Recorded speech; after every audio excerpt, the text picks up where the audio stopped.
Did you hear the news? Newsmax TV was just rated #1 in the key demo for the first time ever. And that was Greg Kelly's new show everyone is talking about.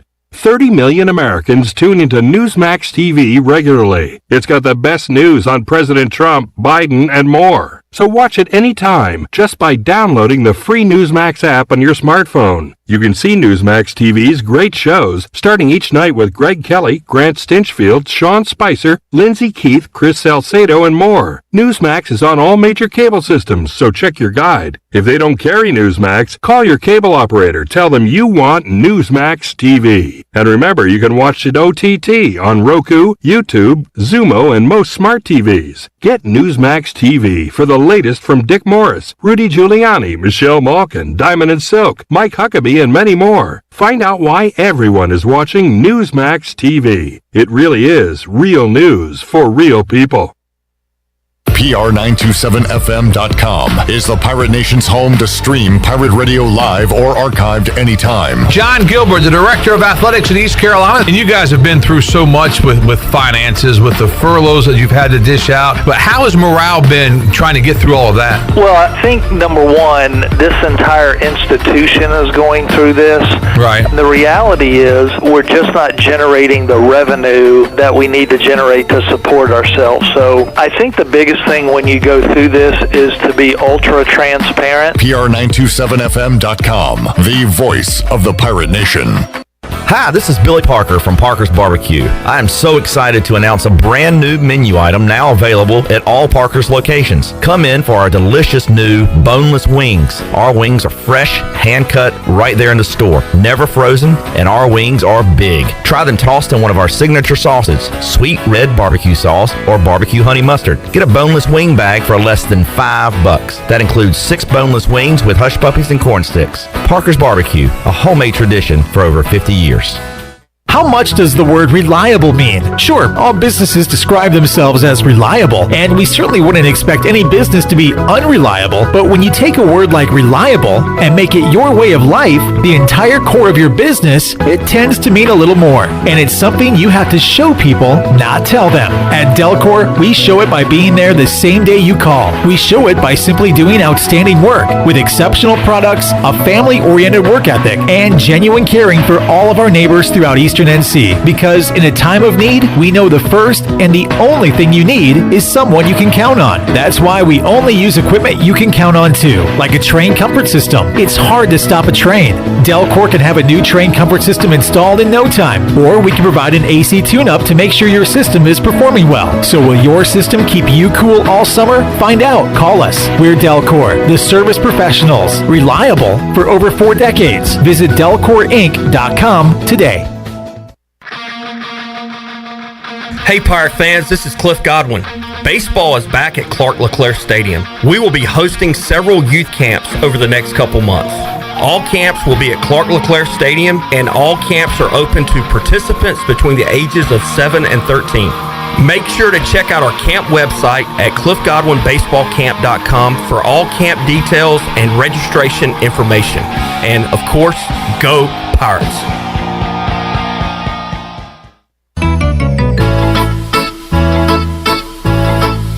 The best place for delicious food and great prices is Familia. Familia has something for everyone, like New York-style pizza, lasagna, chicken, veal, or eggplant parmesan, homemade meatballs, plus a variety of seafood selections and favorites, like the steak burger and southern pork chop. If you need food to go, Familia's drive-thru window is open and ready for all takeout orders. Familia, Fire Tower Road near Pitt Community College, and FamiliaNC.com. This is Mark Washington with Max Sports Performance at Max Fitness. Our facility has reopened and is following all safety protocols. The best thing you can do to strengthen your immune system is, of course, to work out and exercise on a regular basis. I can assist you as your performance coach. You can also enjoy the benefits of a private facility. Avoid the crowds and work out at Max Fitness. Now is the time to get healthy. Max Fitness, just off Highway 43 in the old Ace Hardware Building behind Speedway in Greenville. Call me, Mark Washington, 902-4877. If it's the NFL, it's on Pirate Radio. Smith looking, throws middle of the end zone, and it is caught for the touchdown.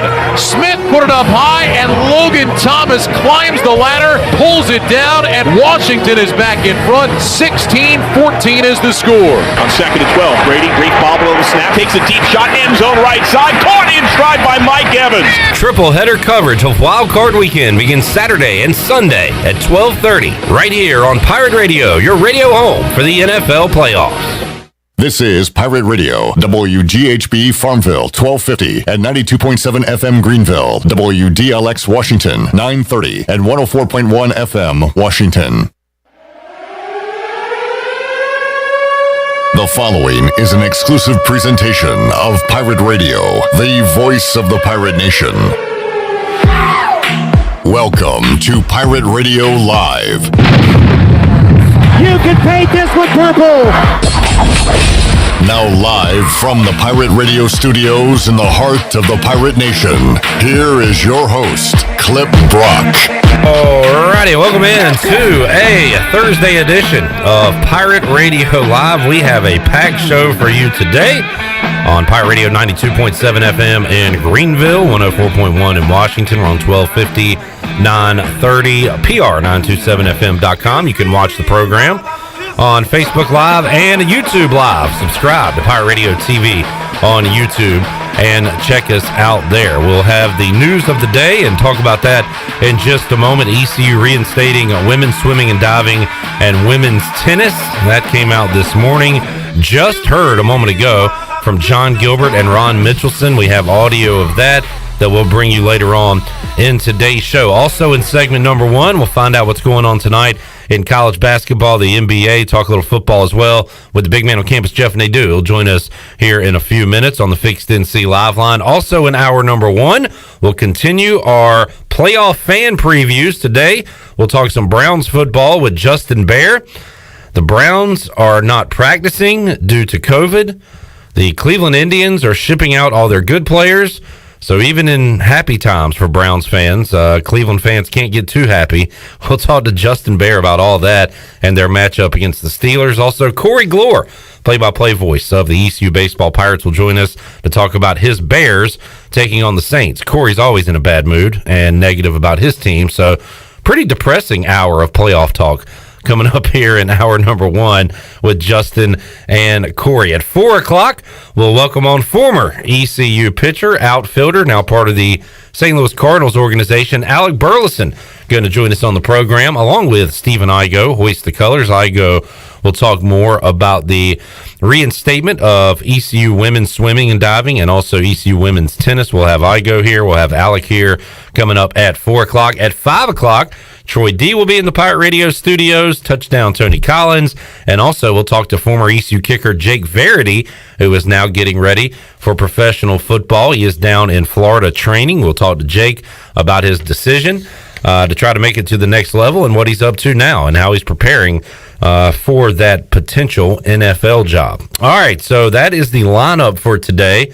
A couple of notes on the news of the day, and that again is ECU announced it will be reinstating women's swimming and diving and women's tennis.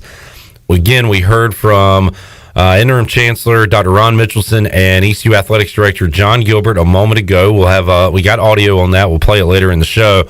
But a couple of bullet points I had listening to the Q&A a moment ago during the teleconference. This is not, so like you first hear this news and you're like, oh wow, all right, does ECU have some money I didn't know about? Are they doing better financially? Unfortunately, that is a no. John Gilbert says the budget has not changed. They have the same issues now as they had in May when it was announced that they would be cutting 4 programs, the women's swimming, diving, men's swimming, diving, men's and women's tennis. This is a Title IX move. It is not a move due to, the winning and competitiveness, because there is no plans to bring back men's tennis or men's swimming and diving at this time. Also, and Tyler Feldman had a Q&A and tweeted about this earlier. ECU will pay the nearly $200,000 in attorney's fees for the former female student athletes, the lawsuit that they had for violating Title IX. So this is a a clear Title IX issue. There's no plans to cut any current men's sports. And also John Gilbert said that they had a projected $2.6 million saved when they cut the 4 sports, and the reason to cut those sports, saving some money. Now that number goes to $1.2 million saved without the 2 men's sports, the men's tennis and the men's swimming and diving. So this appears to be a Title IX move. I really need to read more into it and to why they cut the sports at the time. Did they know they would have to bring them back? Did they not think they would have to bring them back? Those are questions I don't have clear answers to at this point. Again, we'll hear straight from John Gilbert and Ron Mitchelson later on in the show. We'll get Troy D's thoughts on it in the 5 o'clock hour, Igoe's thoughts on it in the 4 o'clock hour.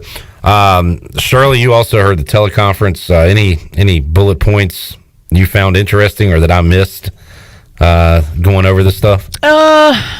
No, I think you covered pretty much all of it. I just think that they made it very clear that John Gilbert said that he's going to have a sit down with the coaches because as he put it, there's going to be some fence mending that he's going to have to do with these coaches because they had to make that difficult decision to cut those sports, and of course as far as I can tell, everything is set up that those athletes that chose to stay in school or stay at East Carolina, despite not having their particular sport, they were going to honor those scholarships, and I think that they're going to continue to honor those scholarships and allow those athletes to come back. So, I just think it's a situation where they're trying to be as transparent and as compliant as they can be, and but they've got the same budget issues that right. Compliant is the key word. I think this is a complete compliance. Yeah, this deal. is a compliance thing. This is not a money thing. He did mention.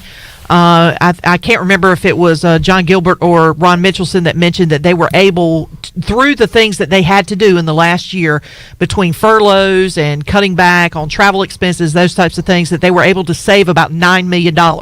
So they've made a little bit of headway. They still got a long way to go. Right. But this is definitely not a money move. And they are planning to, as far as the facilities and the way that those teams operated prior to the announcement of them being cut, they are planning to have those same type, use the same facilities and have all of that stuff. So, once again, this is not a money move. This is a compliance thing. A lot more on this throughout today's edition of Pirate Radio Live. We'll take your thoughts on Facebook Live and Twitter as well, at Tweeting Clip, at Tweeting Shirls. Chandler, what's your Twitter handle if people want to contact you for some reason? It is now Chan927, I think. I like that. Yep. Easy enough. All right, let's talk a little sports, find out what's going on tonight in college hoops, a little NBA, a little NFL talk as well with the big man on campus, Jeff Nadu, who joins us on the Fixed NC Live line. Jeff, how you doing today, man? Pretty good, Clip. How are you? Hey, doing all right. Want to talk about what's going on tonight in the world of sports and look ahead to the weekend. One game in the American tonight, and Jeff, maybe you can explain Cincinnati's 2-6 start to me. The Bearcats 2-6 as they head to SMU tonight. SMU, obviously a home favorite in that game. What's going on with the Bearcats this year? Yeah, I think it's just kind of realizing that they are not the team they were in recent years. So with McCronin and some of the great players they've had there, I just don't think they're real talented. I mean, they don't have much offense on this team. They can't shoot the ball worth a damn.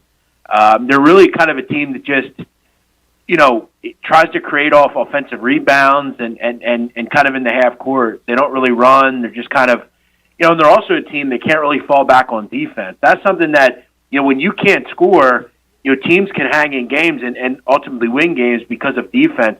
This isn't that team anymore. This is a team that just is, just very average defensively. In fact, you can make the case they're not good defensively. Like you said, they only have 2 wins on the year. If you can explain to me how they beat Furman, I'd like to hear it. I don't really know how they did that. Furman is a way better team than they are. I guess it didn't help that Furman shot 25% from 3. But outside of that, I mean, Cincinnati's just not real good. I think they're a team that's probably more or less in the bottom of the AAC as opposed to the top. There's teams that I'm much more interested in kind of the mid-tier that are better than Cincinnati. This is a tough trip to SMU. Jeff, talk to you Monday about ECU's next matchup. It'll be Saturday at home against South Florida. I assume the Bulls are going to be a road favorite in this game, and if the number's low enough, you said you were leaning towards possibly taking South Florida. Obviously, we don't know a line yet, but final thoughts on that matchup coming up a couple days from now. Yeah, I would probably say it's probably coin flippy. Maybe I don't even know who will be a favorite, to be frank. South Florida got Yetna back. Didn't really matter though. I mean, they were putrid against Tulsa. I mean, Tulsa's legit, man. They are really good. Yeah. They don't seem to ever. They're under the radar every year, Jeff. I swear. Yeah. But, yeah. Yeah, they really are. And Frank Haith's done a really good job there. And you look at yesterday, that was probably a good kind of letdown game. And they just came out and just were really solid. They were terrific on defense. Just South Florida couldn't do anything. So, yeah, I think ECU, I mean, you just kind of ride it with them right now. They continue to shoot the ball pretty well. They stay in games because they've been solid defensively. This is a game where they're going to have a major advantage. South Florida, as I've said to you before, I just cannot back them in a coin flip game because they are just putrid from the line. They don't make shots. ECU is really good from the line. It's one of the reasons, I think they've been able to kind of hang in games and, ultimately take care of business and win games. You look at, a game like, James Madison or a game like, whatever. I mean, they just hung in games and won games. You look at the Wilmington game. They were 12 for 14 from the line. Wilmington was 21 for 28. So, those little differences can win you games, and I think ECU has a major advantage in games because of that. Another game tonight, I'll be looking at Gonzaga, a 17-point favorite against BYU. Jeff, I'll be honest, I got a little cute over the weekend. I remembered San Francisco playing Gonzaga tough last year, took them plus the 19. That did not work out for me at all. I don't know if I'm interested in going against Gonzaga the rest of the year, but any thoughts on their matchup with BYU tonight? Yeah, in years past, I'd kind of auto bet the over here, and I don't look. I'm not going to tell you that you shouldn't bet it if you don't like it, but BYU is going to give a ton of points up. Gonzaga is going to be terrific offensively, but I'm just kind of worried about BYU. I don't think they're real talented offensively. They're good. They're not great. They don't have some of the rosters they've had in years past. I think they get kind of punished by Gonzaga here. I mean, there's a reason the line's high. Look, it's always tough to go play, in the kennel. They're not as talented. This could be a simple case of BYU just gets run out of the gym. The problem that Gonzaga have, though, is they haven't been very good defensively. And, the pace should be good here because BYU wants to run as well. So I'd still lean over, but I just worry that this is like 90 to 70, and you just kind of miss something from BYU. They don't give you enough, but Gonzaga should cruise here. Jeff, how about your 6 or 7-1 start? They've been helped by playing the Hornets a couple of times, but they are, I believe, slight road favorites. It's a pretty narrow line as they take on the Nets tonight. Philly off to a good start. How about tonight against Brooklyn? Yeah, they have played really well, but this is going to be a tough game. I mean, Brooklyn's really solid. Obviously, Kevin Durant isn't in there right now, but this is a team that I'm a little concerned with, though, on the defensive end. Brooklyn has looked really poor at times, and they go through these games where they look really good and then they look poor. There's not a ton of consistency right now with Brooklyn, and it was something that I kind of thought we'd see. I didn't think we'd see Kevin Durant go out because of coronavirus stuff, but they look really good some nights and then they look really poor. I think it's a close game. I lean Sixers, but as I've talked about on the road, they're just until they kind of prove consistency there. I'm not ruining shit. I would lean Nets here, to be real honest, Clip. As far as from a betting perspective, I think if I can get 2, I would have some interest. I think it's a really close game. I think getting points here is valuable. The Sixers, I'm always looking at what the public's thinking. Public actually obviously sees the 7-1. They see Kevin Durant out. They see the fact that the Nets are just kind of 500 right now. I think the Nets find a way to probably win this game. Big Man on Campus, Jeff Nadu joining us. Check out the Big Man on Basketball podcast every Monday, Wednesday, and Friday. A new ep drops. Jeff, I want to get your favorite play from Wild Card Weekend, but first I'll ask you about my guys. I could see, despite the Bucks just being on fire offensively lately, I could see a scenario where Washington's defense has a good game, forces a couple turnovers, and does their part. I'm struggling to see how Washington gets it done offensively against Tampa Bay, but there's a scenario where they could keep this thing close. So what do you think about that? Can they keep it within the number? What is it, around 8 now, 8.5 perhaps? What do you think about Washington-Tampa on Saturday night? Yeah, I actually grabbed the points here. I've already played this. I think you're in great lockstep with me. Again, much of pro sports betting is about, kind of going against what looks too good to be true. And I think this is a Tampa team that is overvalued here, and I think Washington's a little undervalued. I know their offense isn't great. Alex Smith is just a guy, but they have playmakers. They can run the football pretty effectively, and they have a great defense. And to hang around in playoff games, that's what you have to do. I worry about them maybe getting blitzed a little bit here, but as far as just Tampa is a really good offense, but I don't know. I'll look for Tom Brady to go on the road and prove it. I'm glad that this is the matchup because I think Washington is a little undervalued after last week even. So I took the points. I think it's a pretty good spot to kind of debate. Jeff, do you have a favorite play for Saturday or Sunday coming up? Yeah, I would say my favorite play. I really like New Orleans. I think I got it 9.5. I was kind of keen on keeping it under the 10. I think New Orleans is just much better. I don't think Chicago belongs in the playoffs. I think it's just a poor NFC for the most part, at least at that level of football. Kind of that fringe, decent team, but not really good either.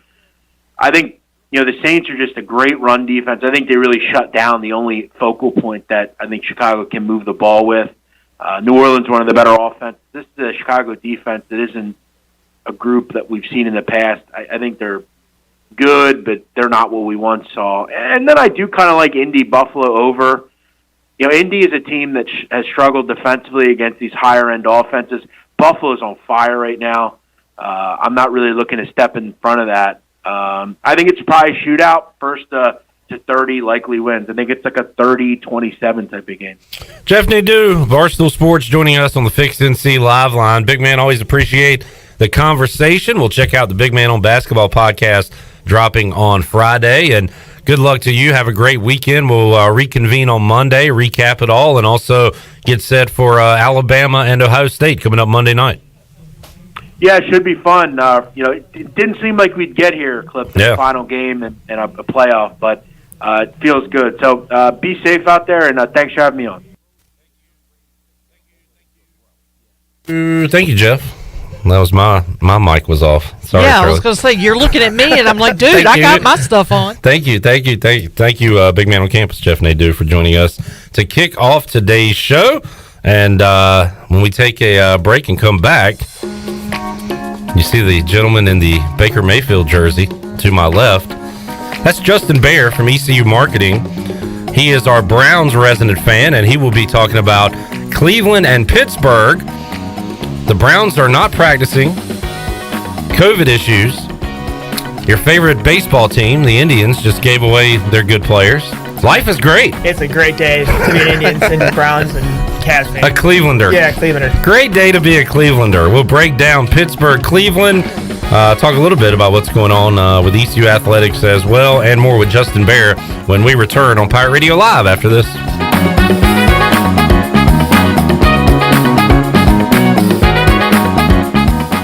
Over 32 years ago, the Ronald McDonald House of Eastern North Carolina opened its doors as a place to help families stay together and close to the care they need when they have a sick child. With the addition of a second Ronald McDonald House inside the Maynard Children's Hospital, our need to serve is greater than ever as the medical community flourishes. Help us expand our mission of keeping families close as we grow to meet that need. You can show your support by making a donation to the Ronald McDonald House. Visit our website today at rmhenc.org for more information. Thank you for your support. Hi, this is Billy Parker from Parker's Barbecue. I am so excited to announce a brand new menu item now available at all Parker's locations. Come in for our delicious new boneless wings. Our wings are fresh, hand-cut right there in the store, never frozen, and our wings are big. Try them tossed in one of our signature sauces, sweet red barbecue sauce or barbecue honey mustard. Get a boneless wing bag for less than $5. That includes 6 boneless wings with hush puppies and corn sticks. Parker's Barbecue, a homemade tradition for over 50 years. Hidden phone trade-ins, hidden plan requirements, hidden catches. You won't find any of those at US Cellular because we do things differently. And that means you can get the Samsung Galaxy S20 FE or Google Pixel 5 for free with no hidden requirements all season long. US Cellular. Upgrade to Fair. Terms and conditions apply. See store uscellular.com for details. Does the idea of going to your local U.S. Cellular store make you feel a bit uncomfortable? Tired of the hassle of waiting and wearing a mask? Let Toby Williams and his outside sales team take away that worry. They will come right to your home or office and drop your phone off on the porch or at the front desk for you. Saving you time and worry is what the team at Cellular Warehouse is all about. Call Toby today at 252-799-7051 and let them help you with all of your wireless needs. Cellular Warehouse, your local U.S. Cellular authorized agent.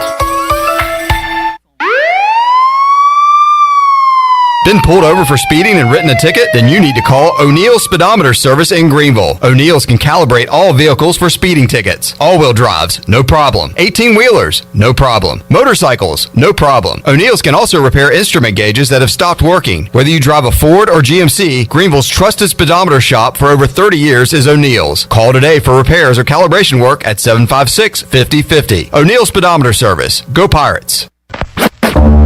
When you don't have time to go to lunch, let Jimmy John's deliver lunch to you.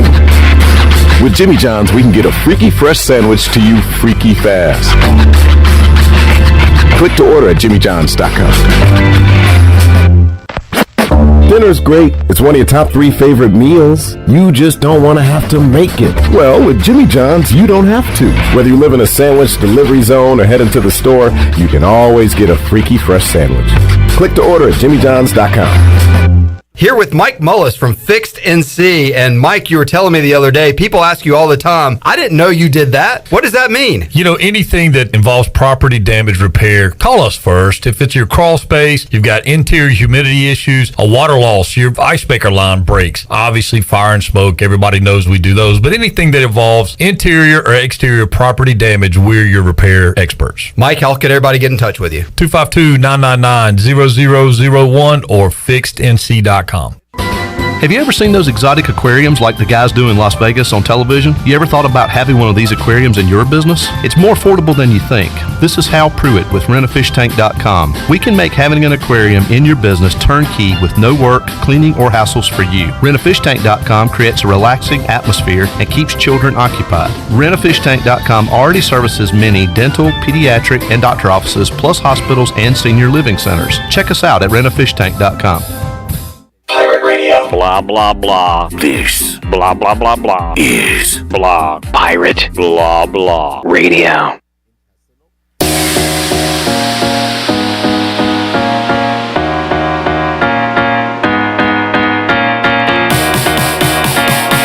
You're listening to Hour 1 of Pirate Radio Live. Now, back to the show. Welcome back. Grab your amigos and head to Chico's for the best Mexican food and fun in Greenville. Come and enjoy favorites like shrimp tacos, steak and chicken fajitas, burritos, enchiladas, ACP, and more. Follow Chico's on Facebook and Instagram for daily updates. For Mexican food and fun, it's got to be Chico's for dine-in or to go. Now let's head back in to Pirate Radio Live. Here is your host, Clip Rock. Alrighty, thank you, Shirley Rhodes, Chandler Honeycutt, producing today's program. A lot more on the news of the day. ECU reinstating women's swimming and diving and women's tennis a little bit later on. Stephen Igoe joins us in the 4 o'clock hour. Troy D will be here in the 5 o'clock hour. Some big guests on the way, too, with Alec Burleson in the 4 o'clock hour. Jake Verity in the 5 o'clock hour. I guess Corey Gloor is a big name, but we're talking more football with him than baseball. We'll talk a little Pirate baseball. We have some news regarding some polls coming out that we'll get to momentarily. But right now we'll get to Justin Behr. He works over at ECU. Marketing is your expertise. You can see him, courtside at Minji's, right? Courtside at Minji's for mostly men's basketball. Yeah. So if you see the man in the, are you going with the shield? Yeah, we have to. That's a conference the regulation, mandate. the face shield. Mm-hmm. How's that going? Working in these times? Obviously, not as fun with no fans. But what about the games? Yeah, it's been really, really strange to just especially with the start that the team got off to, going undefeated in the non-conference season, and being undefeated at home. And we're going on these runs, and you normally get all the Minji's going, getting excited, and it just JJ Miles hits a big three, and it's just quiet. Yeah, Morgan Ehlers is still yelling. Morgan's still yelling, and the bench is doing their part. It's I will say it's very funny now because it's quiet in there. I can hear everything the guys in the bench yell. It's some interesting stuff. All right, sorry Justin, but we've got CBS Sports HQ on, which is just a live, whatever's happening in the world of sports, they're going to be showing on TV, and it's all about your Indians. Yeah, trading it's everybody. Funny. I walked in here and the TV wasn't on, and the moment I walked in, you decided to, put it on and just, continue to remind me this is happening right now. So the Indians are trading everybody, including, most importantly, Francisco Lindor, the shortstop, going over to the Mets. But good news, you've got playoff football. The Browns are in the playoffs. I asked your teammates, you were in that sports trivia last night. So 18 years, how old is Justin? I think somebody said last time they made it, you were 11 years old. That is correct. That is wild. Yeah. You have not seen the Browns in the playoffs in your adult life. The Browns playoff drought could vote. That is true. Buy some cigarettes. They can buy beer in a couple years. Yeah. But hey, let's start with the positive. Congrats. Thank you. You made it. Congrats to you as well. Thank you. I made it. We made it. Yeah, we both we're made it together. The Browns season, you were already, I remember talking to you a few weeks ago, looking at the scenarios of how they were going to miss the playoffs. Yeah. That is the life of a Browns fan. Yeah, it just seemed like there was going to be some way. And what's funny is I thought the undoing was going to be losing to the Jets. It just felt right that we would lose to the Jets in Week 16 and miss the playoffs.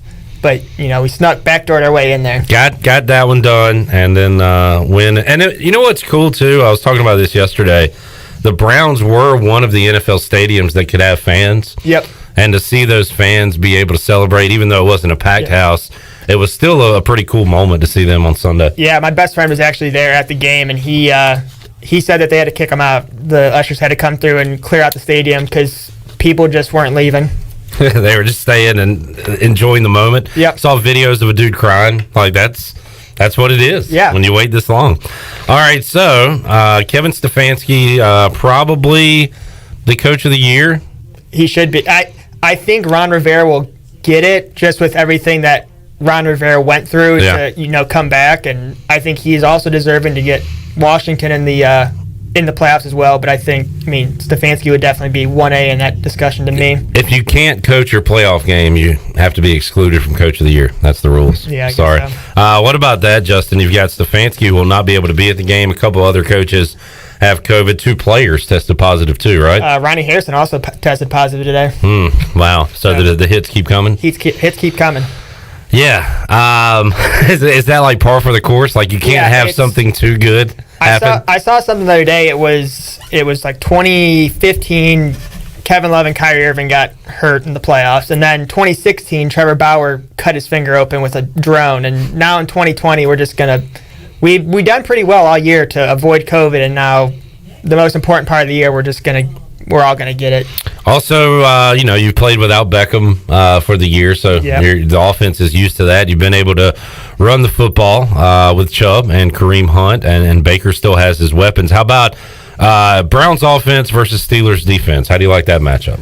I like the matchup. I think a few weeks ago when the Steelers were healthy on defense, it's that's obviously a much tougher matchup, but they've kind of gone through the injury bug on the defensive side, and I think Baker's a guy that when the back's kind of against the wall, I think that's when he's gonna rise to the challenge. But losing Joel Bitonio at guard is a huge loss for them, an all-pro guard, so we'll see if the run game can stay established, but I think Baker's going to have a solid game. Well, we make a huge deal about QBs in the playoffs. The storyline with the Ravens, Lamar Jackson yet to win a playoff game. You've got the old guard with like Rivers and Breeze, and I guess Rodgers is in that category, Brady, and then you've got Mahomes looking for a second title. Like, you seem to be confident that Baker Mayfield's the type of guy that can rise to the playoff occasion. I really do. I think we've seen this year, he really started humming there kind of in, the week 10 to week 15 range where, he was playing really, really well. And then, week 16, he struggled having none of his wide receivers, but, he bounced back last week. And I think, he's playing at a really high level and he's very confident, and he kind of rides that confidence. When he's confident, he plays, at a high level. Washington beat the Steelers going into a game when you've got Ben and Connor and Snell, and then the bevy of wide receivers they have. Like, it feels like they should put up 40 points a game. Yeah, but they don't. They don't, and the run game has been. I think they're the worst in the NFL in running the football. And I think at the end of the day, Ben is a great quarterback, but he's getting old now, and we'll see what he's got, but he's still Big Ben, and he's still the presence he is in the pocket, and he's hard to bring down that back there. So, I'm sure they'll put up some points. Remind me of the first matchup between the Browns and Steelers in Pittsburgh. The first matchup, the Browns got killed. Okay. And so if Mason Rudolph plays on Sunday, you'll feel better about your chances. Yeah, we beat Mason Rudolph this year, so. So how do you feel overall about the matchup? If the COVID issues weren't happening, I'd feel very, very confident. It's just, it's hard. They're saying all the right things and doing all the right things and saying that, that's not going to be a big change losing Stefanski and, next man up and all that type of stuff. But, it's the playoffs now, and the Steelers are going to give you everything they've got on Sunday, and, you don't have yourself at full strength. So I think it's going to be an uphill battle, but, maybe Cleveland will finally get some good karma. You've got the late game on Sunday night. That I guess bad because it is late, but the good thing is you've got a full weekend of playoffs before that game you can enjoy. See, if Washington loses Saturday night, there's a chance I just Netflix on Sunday. See, I'm almost the reverse, though, because now I've just got to sit and wait. And you don't like the waiting? I don't like the waiting. It's great to be in the primetime game and, the biggest game of the night, but I'm going to be a nervous wreck all day on Sunday, so it's going to be a great time. All right. Well, Saturday, part of your nerves will be okay. You'll be in Minges, right? Yes, checking sir. out ECU in South Florida. Yep. And then Sunday night, you'll be watching your Browns take on the Steelers. Justin, anything we need to know about ECU athletics before you get out of here? Any new sports coming? Some are coming back. What is coming back? About to come back? Women's swimming and diving and women's tennis. Oh no, I know that.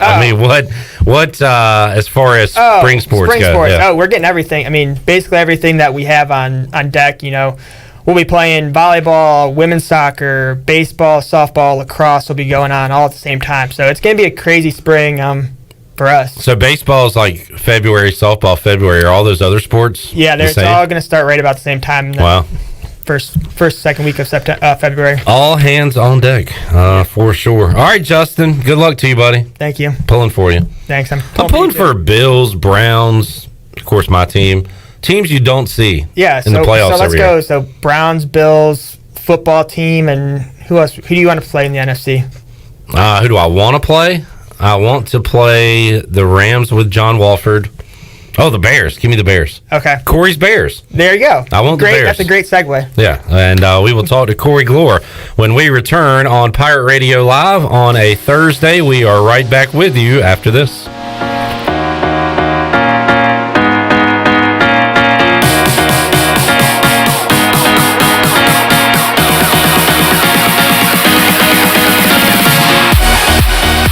Your CBD store in Greenville has the highest quality CBD products in the country. Your CBD store is the first and only brand that carries USDA certified organic products such as gummies, honey sticks, and high absorption water soluble liquids, which are all made in the United States. They even offer products for your pet. The educated staff will help you answer any questions, and you can stop in anytime to get a free sample. Your CBD store, locally owned and operated, open Monday through Saturday, 10 to 6, right beside Duck Donuts in Greenville.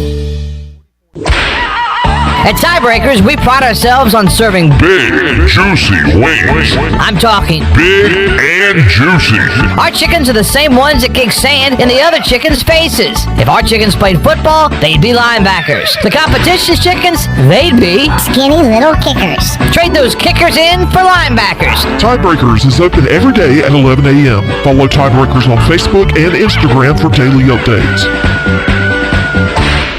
East Coast Grading and Utilities is your source for clearing, hauling dirt, and concrete work. East Coast Grading and Utilities handles all sewer and water issues as well. I'm David Vaughn. Whether putting in a new subdivision or helping you with any and all of your drainage problems, I can get the job done. Call me at 531-7494. No job is too big or too small. East Coast Grading and Utilities. Friends helping friends. 531-7494 for East Coast Grading and Utilities. Do you think you might have been exposed to COVID-19? Maybe you're planning to visit parents, family, or friends. Arc Point Labs of Greenville offers same-day COVID-19 results. No referral needed. Same-day results available. Arc Point Labs of Greenville offers easy solutions to COVID-19 testing. Arc Point Labs of Greenville is located across from Vidant Hospital on Executive Circle behind Southern Bank. Call for an appointment or walk in. Arc Point Labs of Greenville, 215-5688 or arcpointlabs.com. You know texting while driving is dangerous. That's not new information. Yet most people admit to doing it anyway. Drivers are 23 times more likely to be involved in a car accident while texting. Know the facts and wait to text. The danger is real and it applies to you. Auto Owners Insurance. The no problem people. Information provided by Virginia Tech Transportation Institute. This is Norm Bryant with Town Insurance in Greenville. Call me today at 756-8300. Go Pirates. We are back, baby. We are back. CPW's is back. Back open every day for lunch. CPW's classic menu is also back with all of your favorites like tortellini CPW's, Cajun chicken and pasta, classic lasagna, the garbage pizza, the stromboli, calzone, Atlantic salmon, the Cajun fried shrimp wrap, and more. Start every meal off with your favorite beverage and CPW's fresh baked bread and garlic butter. CPW's is back. Back open for lunch in the Stanton Square Shopping Center next to the hospital. Follow CPW's on Facebook for daily updates. For years, Callie Ann Phelps has been singing about Phelps Chevrolet. Phelps Chevrolet is the one for you. Low prices, service too. See the big dealer right away. Carolina's finest, Phelps Chevrolet. And you'll agree with what Skylar Phelps has to say. Nobody needs Phelps Chevrolet ices. Nobody. The name you can depend on. Phelps Chevrolet. Get you one. Find new roads with Chevrolet. Then come find yours at Phelps Chevrolet in Greenville. UBE and PirateWear.com are proud to offer the Pirate Nation its largest inventory ever. Brand new Adidas is arriving daily, along with Under Armour, Columbia, and Russell Athletic. UBE is loaded with cargo, and new items are being added daily to PirateWear.com. Be sure to check out our children's store, The Crow's Nest, for all of your young pirates. UBE and PirateWear.com, an ECU tradition for 50 years. Go Pirates! This is Billy Weaver from WITN. You're listening to Pirate Radio, the voice of the Pirate Nation.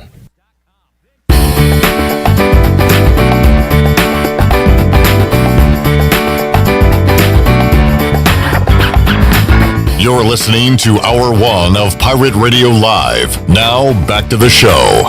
Welcome back. Hey, for the latest breaking news, interesting stories, and awesome contests that can make you a winner, be sure to follow Pirate Radio on our social media on Facebook, Twitter, and Instagram at PR927. You can join the close to 50,000 followers today at PR927FM. And Clip, since today is Thursday, it is going to be 2 for Thursday in our booty bag giveaway coming up in the 5 o'clock hour. All righty, 2 prizes coming up later on in today's edition of Pirate Radio Live. We got Alec Burleson joining us in the 4 o'clock hour, Jake Verity in the 5 o'clock hour. A couple of giveaways on tap as well for today's program. All right, let's head back out to the Fixed NC live line now and talk to the play-by-play voice for ECU baseball. He is Corey Gloor, joining us on the program to talk about his Chicago Bears. Hello, Corey.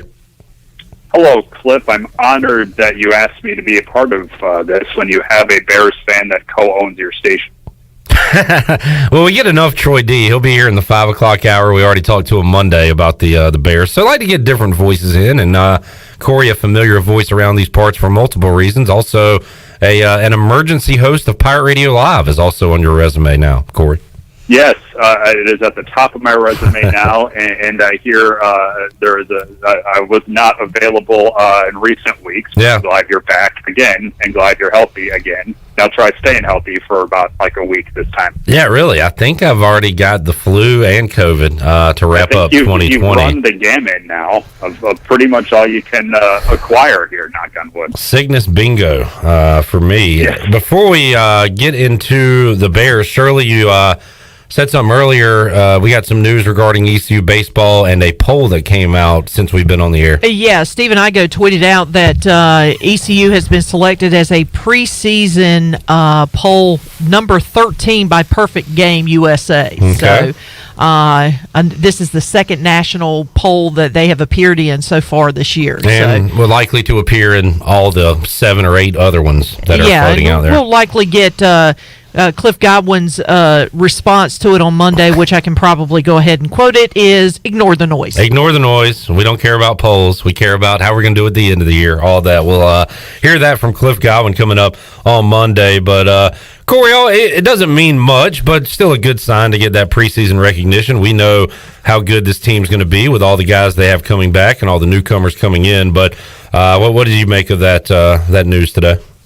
I think that's about right. I think the previous poll I saw them in was 16, maybe 18 was the number, but I think in the middle teens is about right to start the year nationally. And you're right, these don't mean a whole lot as the season gets close here, but this one means, I think, a little bit more because most teams around the country haven't changed from what they were last year, or at least there have been small changes. You're going to talk to the biggest change here in your airwaves in about 20 minutes for this year's ECU team. But you know, by and large, what this ECU team is because we saw them for 17 games last year. So putting them at 13, 16 middle teens, I think that's pretty appropriate from what we were able to see from them a season ago. Corey Gloor joining us on the Fixed NC Live line. We'll talk a lot of baseball with Corey coming up in the coming months, but we'll talk some football now. His Chicago Bears are in the playoffs. Corey, I love talking to you because you're a lot like me when it comes to rooting for your football team. Just a cloud of negativity over you at all times. You every time the Bears have an important game, you post looking forward to watching the Bears today with some gif of something awful happening. And I don't know, that's just kind of the way you go through your football life when it comes to the Bears, right? Well, in preparation for me being on your show, and also I listened to you talking to Justin just now, you touched on rooting for teams that we don't see a lot in the playoffs. Do you know how many times the Bears have been in the playoffs in the last 30 years? That's the bulk of my life, bulk of your life. How many times? 8. Wow. Same number as your team. Yeah. And fewer than the Lions. Like, I mean, that's why we are where we are as fans of our particular team. Because we have, I think, nationally, and there's a general idea that that Washington or Chicago is just better than what they have been. Yeah. When we see it regularly, and we know that that's just not the case. So, I know a common theme between these teams, Corey, and that is erratic quarterback play over the last how many ever years?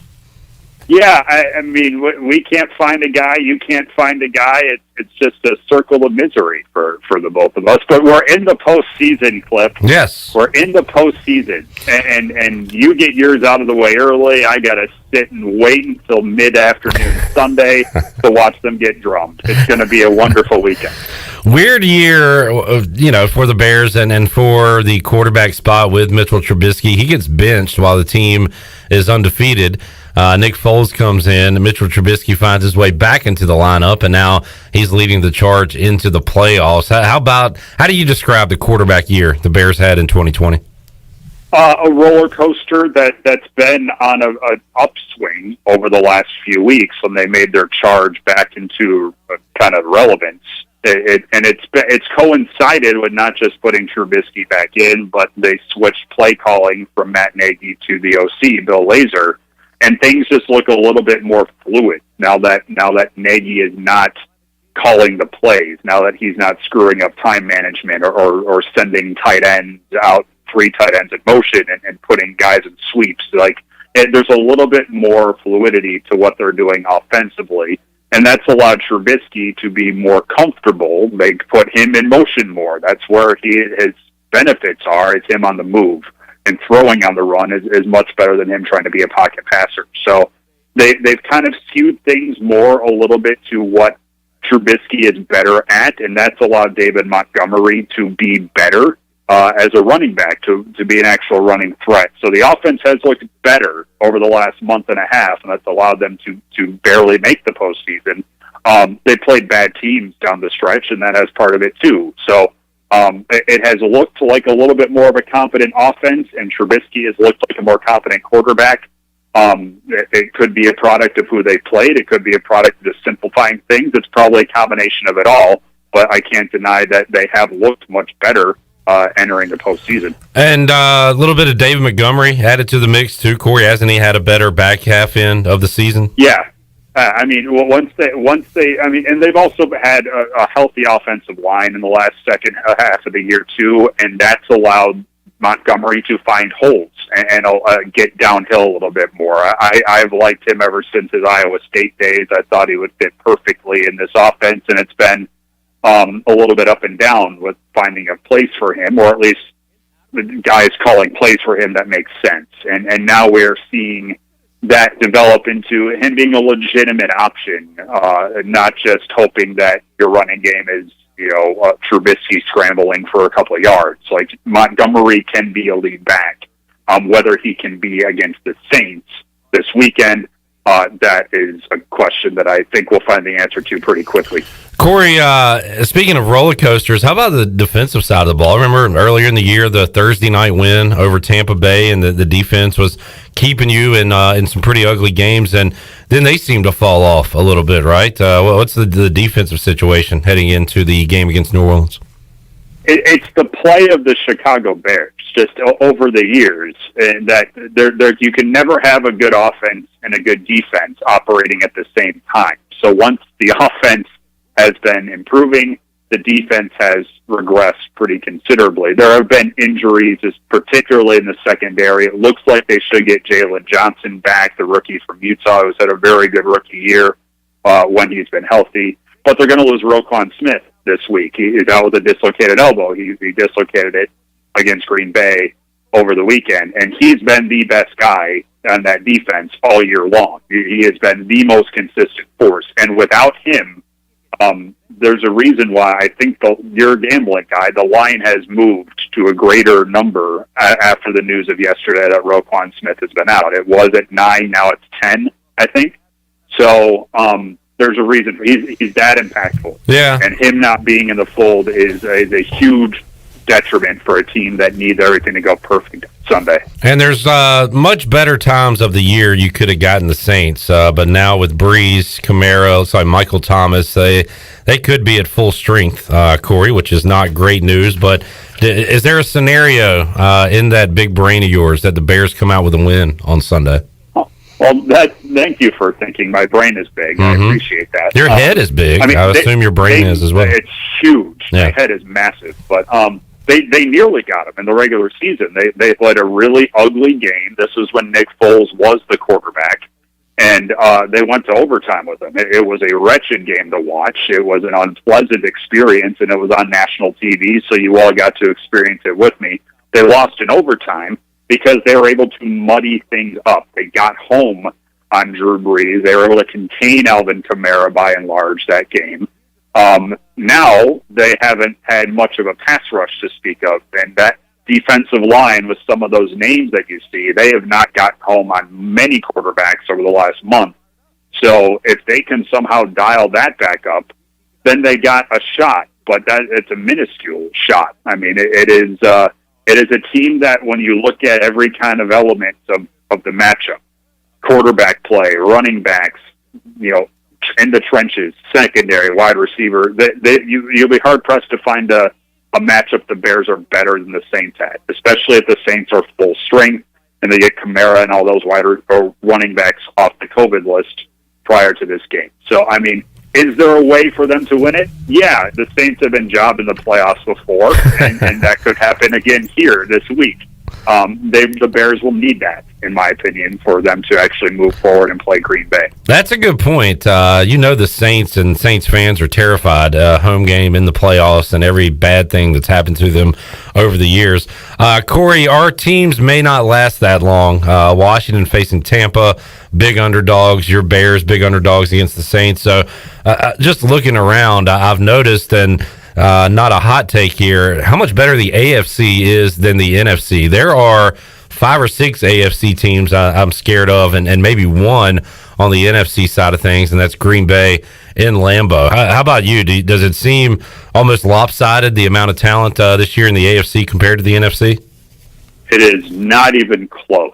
I don't even know if it's just a talent thing. It's just that you're seeing a lot of mediocre overall teams succeeding just enough to keep their seasons going another week in the NFC. Whereas you're seeing, I don't know if it's better coaching or just overall just a better glut of talent in the AFC, or it's likely just a mix of the two.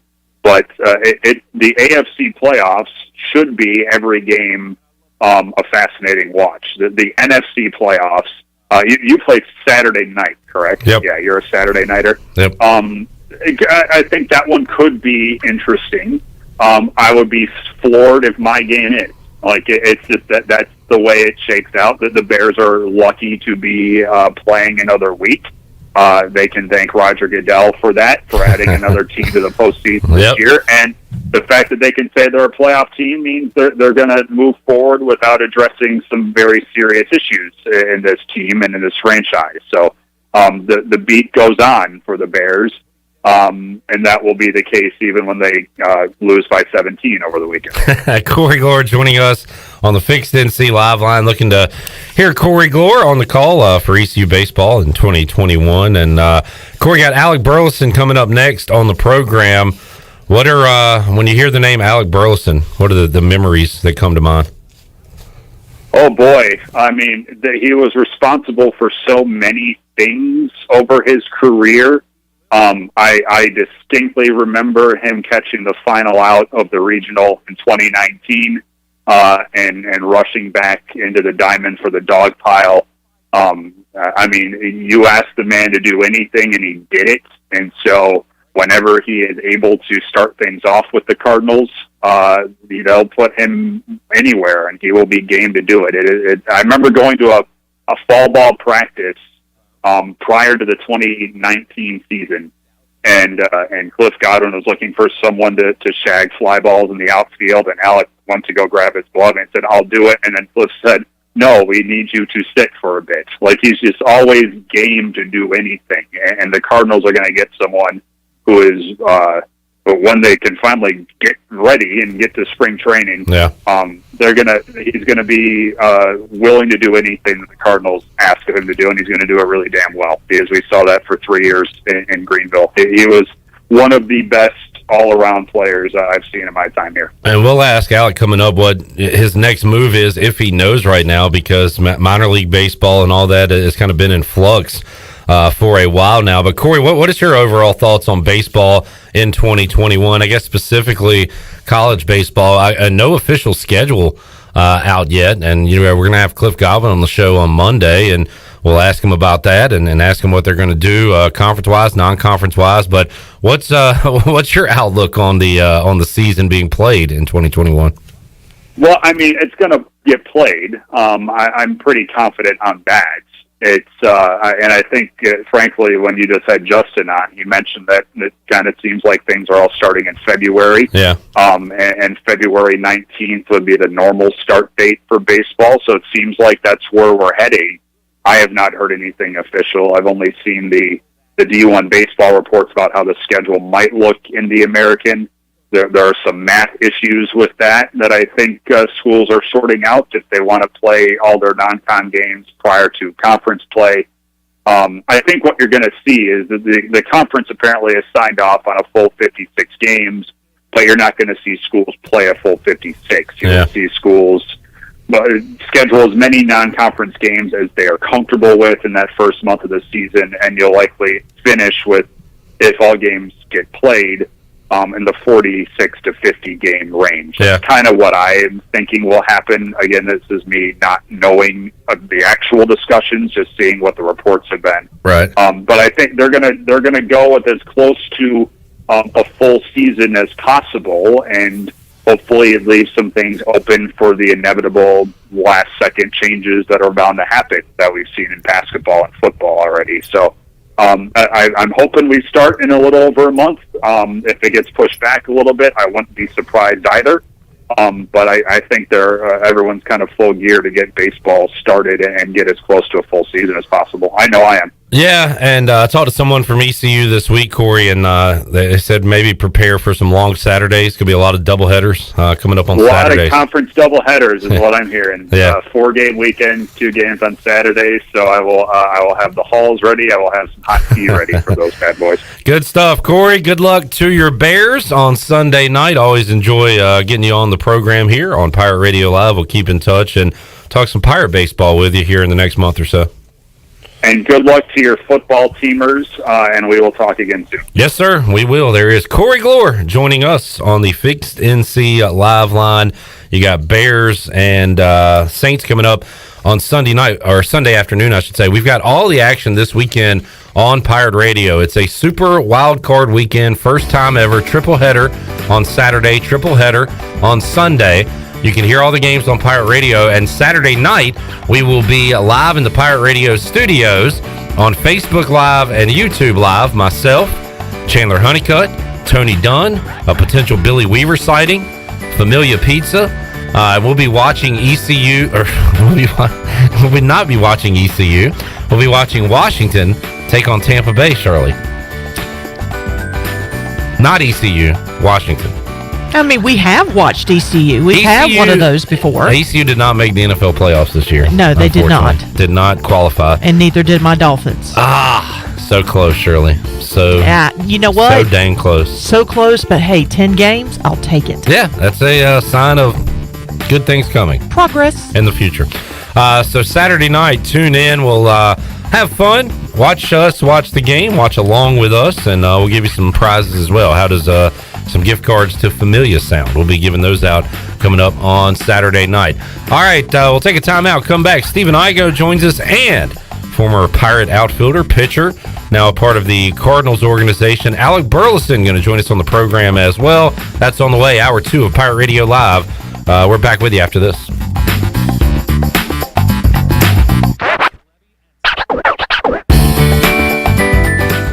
Wait up. Papa John's has a new stuffed crust. Oh, we did it. We did it. All our tweets, DMs, and carrier pigeons worked. This ain't just stuffed crust. This is Papa John's crust. Stuffed. Hey, Pirate fans, order the new Epic Stuffed Crust One-Topping Pizza for only $12. The new Epic Stuffed Crust Pizza is the MVP move for game day or any day. Place your order online at papajohns.com and sign up for Papa Rewards. Papa John's, the official pizza of the ECU Pirates. Have you heard the news? American Airlines is back and has resumed service at Pitt Greenville Airport. Reservations are available now at AA.com. Whether you're flying for business or for pleasure, enjoy the friendly convenience of flying from your local airport to get you where you're going and then home again safely. For your next trip, remember, American Airlines is back at PGV. Book today at AA.com. Pitt Greenville Airport, where the Pirates fly.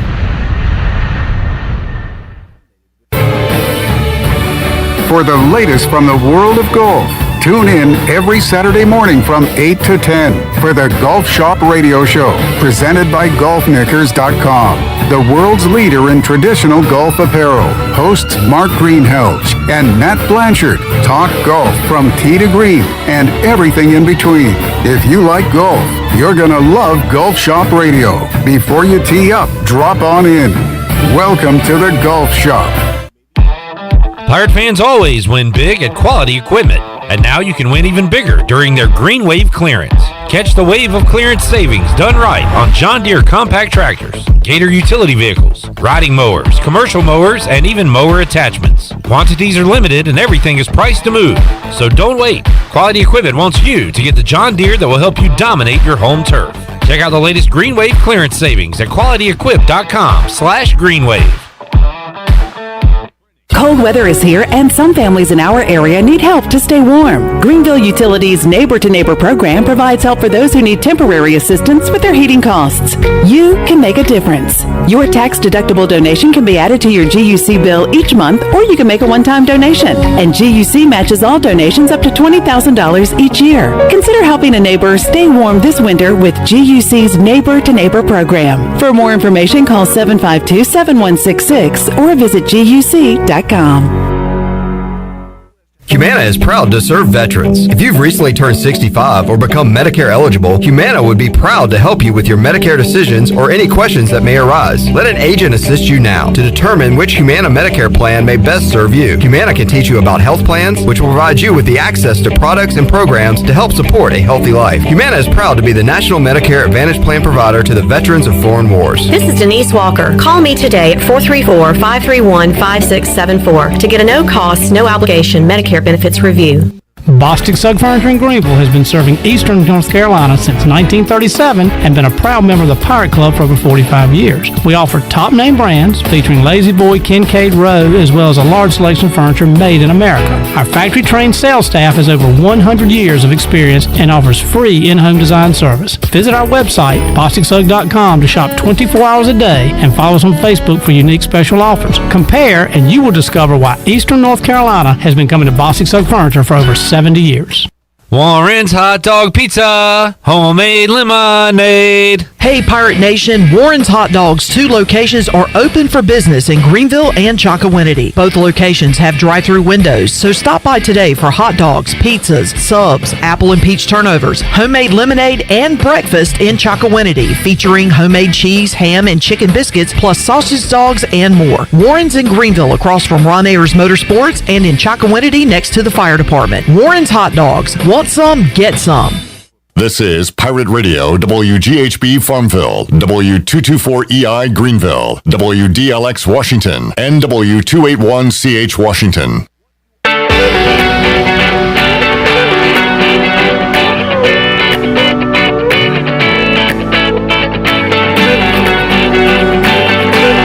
You're listening to Hour 2 of Pirate Radio Live. This hour is brought to you by University PC Care, your local tech support experts for all your business needs. Let University PC Care take care of it so you can take care of business. Visit universitypccare.com to learn more today. Now, back to the show. Welcome back. UBE is an ECU tradition and has been for over 50 years. You can shop online anytime at pirateware.com. UBE has the biggest and best selection of ECU sportswear and accessories for Pirates of all ages. Every day is game day at UBE. Now let's head back in to Pirate Radio Live. Here's your host, Clip Brock. Alrighty, welcome back. Hour 2 of Pirate Radio Live here on a Thursday. Shirley Rhodes, Chandler Honeycutt producing today's program. Still to come on the show. Troy D will be here in Hour 3 along with touchdown Tony Collins and former ECU kicker Jake Verity. So we'll hear what he's up to, training, trying to make it to the next level. And speaking of training and trying to get to that next level, Alec Burleson joins us inside the Pirate Radio studios. Alec, good to see you, man. Thank you guys for having me on. Tried to set this up before Christmas, and we had some issues. Yeah. And turns out I had some issues, and I think all the issues are over with, right? We're good to go? Yeah, right. They should be. Everybody's good. Stephen Igoe here as well. What's up, Igoe? What's up, Clip? We'll talk about the news of the day at some point with you, Igoe. Yeah. Get your take on ECU reinstating women's swimming and diving and also women's tennis. But first, we'll talk to Alec. And, man, I've talked to so many people in the baseball world, Alec, since last March and the sports hiatus. Everything kind of came to a grinding halt. They were able to get part of a Major League Baseball season in, the playoffs, the World Series. But as far as minor league baseball, all that goes, it was a wash. So what was that like for you, man, being a baseball player, playing every year of your life pretty much, and got a little college baseball in, but then what did you do the remainder of the year baseball-wise? This is definitely probably the longest break I've had playing baseball my whole life. It's definitely different. At first it was kind of like it is what it is, and it still is what it is. But at this point, I'm kind of getting a little impatient. But that's kind of motivate me a little bit to stay in the cages longer, stay in the weight room longer, just to keep myself occupied a little bit. But just working out, hitting in the cage, doing what I can with Coach Godwin 2 times a week. Hopefully going to try and get out on the field a little bit with some guys, but obviously not put them in any circumstances that won't allow them to play their season. Right. But it just, like I said, it is what it is, and I'm just going to take it a phone call by phone call and move on from there. And I'm sure you've gotten a million swings in between now and when everything's shut down. But how many times have you actually been on the field? Have you played in like a scrimmage with some guys? Have you been able to do any kind of stuff like that? No, I've had a couple. I know Packard and Washer did earlier. Last year they did. I know last year was 6 days ago, but they did one and it just didn't work out where I could get there. But in the fall a little bit, I would go out and take fly balls at ECU while they were taking BP, and obviously they have a million position players, so I can't hop in there and take BP right now. But just trying to stay on the field, stay in shape, and obviously I saw my first time out there taking fly balls. It wasn't a pretty sight after taking that time off, but hopefully I can continue that, throughout these next couple months while they, train for their season, and then even maybe during the season. And Alec, the question I hate asking you and Packard and Krasinski and all you guys, like, what's next for you? Because at this point, you still don't know, do you? As far as where you're going to be, where you got to go, and all that. No, I have no idea. There's speculations going around of. I've heard every month from February to April. So, like I said, I'm just taking it one day, 1 month, whatever it is. Just trying to prepare. Like I have to go somewhere tomorrow. Obviously, not put myself at risk, but just waiting it out, and as much as I do. That's not good. You can read on the internet what I know. So, Alec, we talked, I think, right after you got drafted, and it seemed like the Cardinals, I guess, announced you as a position player. Are you still keeping your arm in shape at all? Or are you mainly just working with the bat now and in the field? Or are you, just in case they call on you to pitch at all, are you still pitching at all? I'm obviously throwing as a position player, just trying to keep the arm up, but no, I'm not spinning any curveballs or tossing any change-ups, but if they ask me to, you'll figure it out, right? I'll ramp it up and see what I can do. I'll tell you what, if there's a blowout and the Cardinals are up by a lot or down by a lot and they throw in the position player and it's Burley, I'm watching. You're going to fan some dudes if you're in that circumstance. That's a different level up there. We'll see. Alec, I tend to think like football and basketball are more sports where you see the hype up, the guys getting fired up after an and one, after a big tackle. But there's a lot of that in college baseball. But with you particularly, you would get so jacked up out there. And, what's it like focusing in the batter's box, focusing on the mound, but also having that intensity? How do you kind of balance that? Because you were a very intense dude out on the diamond. Yeah, it's just a release for me, I feel like. More on the mound than anything, because for me, as a pitcher, I like to work fast, but I have to keep my mind calm, and it's just kind of a release for me on the mound. And I didn't do as much as a hitter. If I hit a double or something, I would. But that's just the way I play the game. I like to play intense, and that's part of my game. What was the better feeling, striking somebody out or hitting or squaring the ball up off the barrel?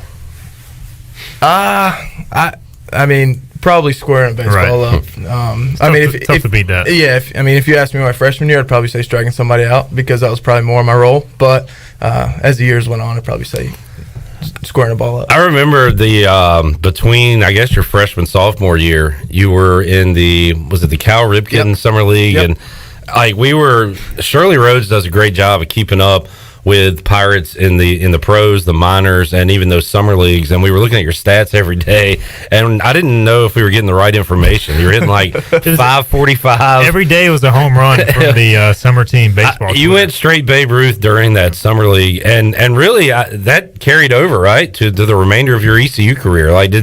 And you were a good hitter before then, but is that when it really kind of clicked for you, you think? Yeah, and that's something that those first 2 or 3 weeks up in Bethesda with the big train, that's probably the first and only time I'd ever do something like that again. Every time I swung, I felt like I was hitting it hard, hitting a home run. But it definitely translated, and I think a big reason why I saw a jump from my freshman and sophomore year was the fall I took off pitching, because I had thrown so many innings my freshman year and in the summer combined, and taking that time off and really focusing on approach and working with Coach Godwin specifically, and not having to worry about, because it is a lot being a two-way, and it is, a lot of time management. Well, when you take one of those pieces out, it definitely clears some headspace up there. So I think that was a big reason why I saw a jump. And then, going into my junior year, obviously I had 2 years being a two-way, and it was a little bit easier in the fall to do both. Well, I remember our conversations. We talk. Is Alec Burleson a better pitcher or hitter? And freshman year, okay, this guy's got a nice left arm. And then sophomore, well, maybe he's a better hitter. And then it's kind of like, okay, he's just a really good baseball player. I remember Cliff talking about you your freshman year, the fall of your freshman year before you played any live games, about how good of a hitter you were. You were going to hit 3-hole, and I was, I'm like, Cliff says this stuff every year. And then, but you had, I think, appendicitis your freshman year, right? Yep. How did that transpire? Take us back to that. And that kind of took away your hitting because you were focused on pitching. You had that situation, and I think that kind of got you out of rhythm at the plate a little bit. So take us back to that situation. Well, my freshman year, I will happily say I did not feel like a very good hitter. I was too much in my own head. I didn't, I was very immature, I felt like, at the plate, and then you added appendicitis in there, and that's just not a good mix. But I think at that point, when I had my appendectomy or whatever it's called, it's a big word. Yeah, you got it right. Impressive. You got it. I did graduate, so I can use that word. But, leading up to that, I was kind of seeing myself fall out because the opening day I was in the 3-hole. Right. As a freshman, definitely a little nervous. But, I saw myself kind of dwindling out of lineup. Didn't start every day. Would start, 2 out of the 3 on a weekend. And then that came, and it was just a lot, especially rotational hitting. That was more of a concern with Womack and stuff like that. And so it really allowed me to focus on pitching, and then obviously got in the rotation. And then, towards the end of the year, I think I started, it was me and TB had this running joke. It was like the last 2 or 3 weekends of the season I got in the lineup, and I was in the 8-hole and he was in the 9-hole, and we almost every time we came up we were a guaranteed run. Just how I would get on, he would bump me over or something. Right. It would just always work out that way. And but that was, at that point, that's when I realized, like, you just got to play the game. You can't think about it too much. Obviously there's times to think about it when you're in the box or on deck, not in the box. Don't think about it in the box. But when you're on deck, in your pre-work and stuff like that. But when you just get in the box, you just compete. Or when you're on the mound, you just compete. And that's kind of where I saw a jump to. Right. I'm a big ECU basketball guy. One of my complaints over the years is it doesn't feel like a program, like with guys returning and it's a struggle being part of the team, even though they've been gone for 15 years. That you could say the opposite about baseball, and you're talking about working out with Coach Godwin and getting some fly ball work in and taking some swings. And Cliff Godwin, and really the foundation has probably already been said. Cliff Godwin took it to the next level when it comes to a program. But what's it like to be a part of that, Alec? For the rest of your life, you're a part of the ECU baseball family. Oh, definitely. I know that, in the off season, I'm going to have somewhere to come back to. And in season, I know I'm going to have somebody to talk to in Coach Godwin. And, that's something that he starts building the first day you get on campus. And it's special. There's not many words for it, just because it's you have to be in it to understand it. I mean, from the outside looking in, you can see we're all close, but it's on a different level in the locker room, because there's conversations that aren't had in front of people, and there's conversations that are had behind closed doors that maybe not even the whole team knows about, but those conversations are had, and that's encouraged, some good, some bad, but they're encouraged, and that's what brings us together. And honestly, I think the majority of not only my success, but my success with my teams throughout my 3 years was because of that. Obviously, we had talent in, Packard and Brickhouse and guys like that, but I think that was a more that contributed more to our success rather than just the talent. Pretty eclectic mix of personalities too. Packard has a great sense of humor. I don't know Brickhouse well, but had him in that chair, and he's like, it feels like I'm talking to a rocket scientist or something. That dude is very intelligent. Yeah. Okay. So good mix of guys and personalities to come together as a team, right? Oh, for sure. You've got guys. Jake Agnos, he's hard to explain as a human too. Oh, if you get him on here, he'll be here for 3 hours. You won't go home. You'll be having a late dinner. But no, it was at first there's all these different personalities, like you said, and it's just learning each other, learning what makes the other person tick, what doesn't, and off the field too for us was very big, and obviously not just talking about going downtown and all that kind of stuff, but just we always see the community service stuff, the grades, like everything is kind of top notch, and then that's the way Cliff Godwin runs it. And Cliff Godwin's also the ultimate competitor, so he brings in a Burley to take somebody else's spot, to compete for a spot. And then when you're an upperclassman, he's trying to bring in guys that could take your spot. So I got to imagine that the competition is always there too, right? Oh, for sure. He's going to bring in guys that are very capable of starting opening day of their freshman year. Yeah. And it's just a matter of how bad they want it, and obviously if they're going to put the work in. But that obviously pushes the older guys too to I know Brickhouse, seeing me come in, he's probably like, I don't know about this guy. But I think that definitely pushed him. And it just pushes everybody, because your spot, like Coach Godwin says, your spot's not guaranteed, and heck, it's not even guaranteed throughout the season. I mean, you could have success early and then not have success, so it's not guaranteed, and Coach Godwin's going to keep bringing guys like that in. So he loves to change the lineup around. Igoe. Oh, he's not afraid of that. That's for sure. And he doesn't like when we ask questions about it. So we try not to. What does he like when we ask questions about? Hates talking about the weather. When we ask him why he did something that worked, he's usually a fan of it. But if we ask why he did something that didn't work, he's not a fan of that. But he will give us a good explanation. Yeah. Alec, how tough were the falls, like the Pirate Mission Week and all that? Isn't that where a lot of that camaraderie was built? Because I think once you get in season and the grind of it, it maybe doesn't seem like as much because of the falls that he puts you through. Yeah, definitely. The falls are, I don't know if I've told many people this, but my freshman summer, I was considering not coming back, just because in high school I didn't know how to work out. I would go in the gym, I didn't know what I was doing.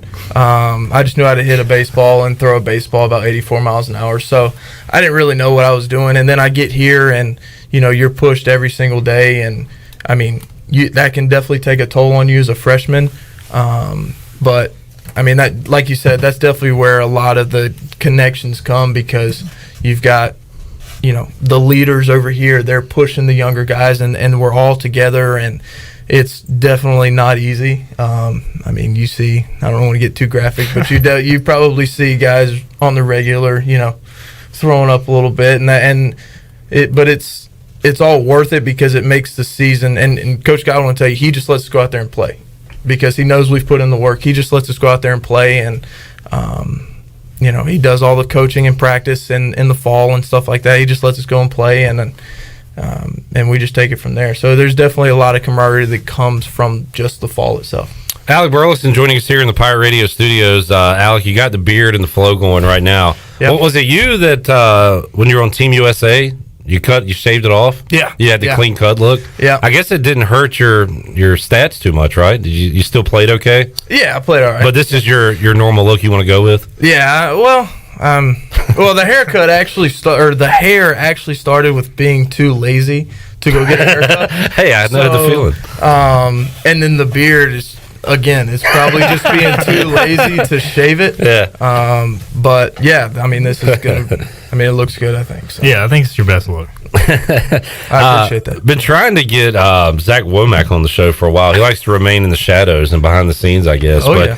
Coach Godwin, gives him a lot of credit. And how much time did you get to know him over the years, working through things? A lot, just because, especially early in my first, obviously the only weekends we played in 2020, and then the first 4 or 5 weekends of 2019, I was in the rotation and I was hitting. So I would start on Friday night and then have to sometimes play a doubleheader and have to play that night in left field or something like that. And, me and him definitely saw each other probably more than we both wanted to. But no, he's awesome. He would tailor what you wanted to what you felt, I guess, if that makes sense. And not treat everybody the same, but kind of individually. Yeah. And, it was just, he's definitely a huge part of why I was able to be elite at both, at pitching and hitting. And, I still talk to him this day. He sends me text messages all the time. So, And you reminded me of that at the start of 2020. Was it Gavin Williams that was injured to start the season? Because you weren't going to be in the rotation, right? Nope. And then guess what, Alec? You're back out there.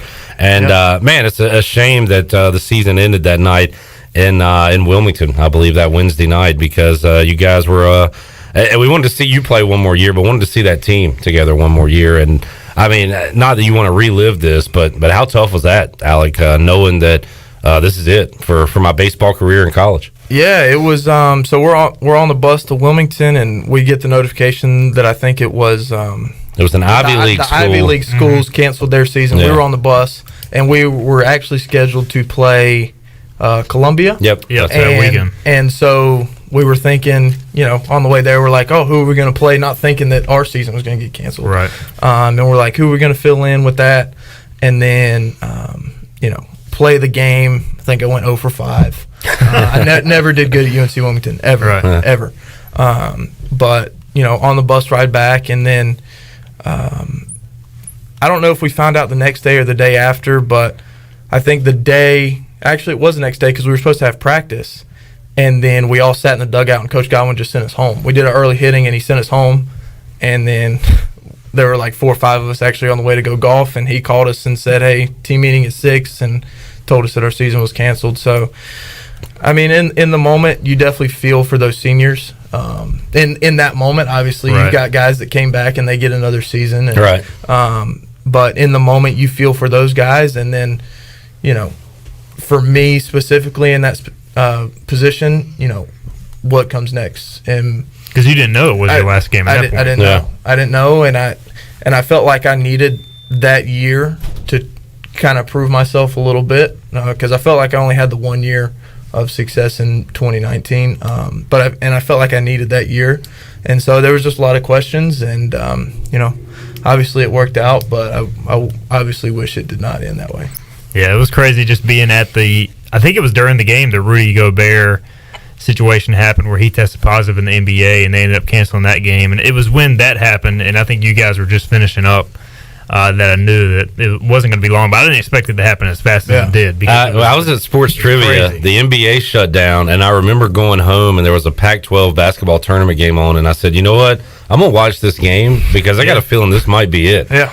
And they started a Big East tournament game that Thursday and played till halftime, and that was it. That was the last action played for a while. So just a crazy time. You mentioned it a year that you were going to prove yourself. You got a lot of proven talent coming back to this ECU team. I think Bryson Worrell is a proven talent at this point, but I felt like he was probably due for a monster 2020. Looking forward to seeing what he can be in 2021. Yeah, he's definitely going to be a huge piece to the 2021 team, and you got other guys such as Francisco, Ryder Giles, all those upperclassmen, Stump, Seth Cadell, and then you got a lot of newcomers that are obviously going to help the team. And I think our rotation is obviously going to be really good. You've got 3 returning guys and then if they. Is it finalized that they're playing 4-game series? That's the word. Is it not finalized yet? I don't think it's officially finalized, but looking like what, Friday and then doubleheader Saturday, one Sunday. D1 baseball has basically reported that it's going to happen, but the American has not finalized it. But it's basically going to happen. You think that's advantageous for ECU with all the arms? Yeah, to have the four-game weekend. Yeah, I think we've got. I think we definitely have a deep bullpen and 3, obviously we're going to need a 4th, and I think they've got a couple guys going to fight for that 4th spot, but I think we've got 3 really good arms that can get us deep into games, and then that can Coach Godwin works with the bullpen there, and I think it's going to be really fun to see and watch. How fun was it to see CJ Mayhew last year as a freshman? Some of the stuff he did, he might be one of those guys that could get a look in the rotation, but how impressive was he as a freshman last year? I mean, He honestly his stuff is a lot better than mine as a freshman, but he reminded me of myself as a freshman. Just going to go up there and say, here's 89. For me, it was 84, but here's 89 if try and hit it. And he's going to come right at you, and that's something you don't get out of a lot of freshmen. They're very timid. They're very, you see him spiking curveballs because they're scared to throw them in. But he's definitely going to carry that over this year.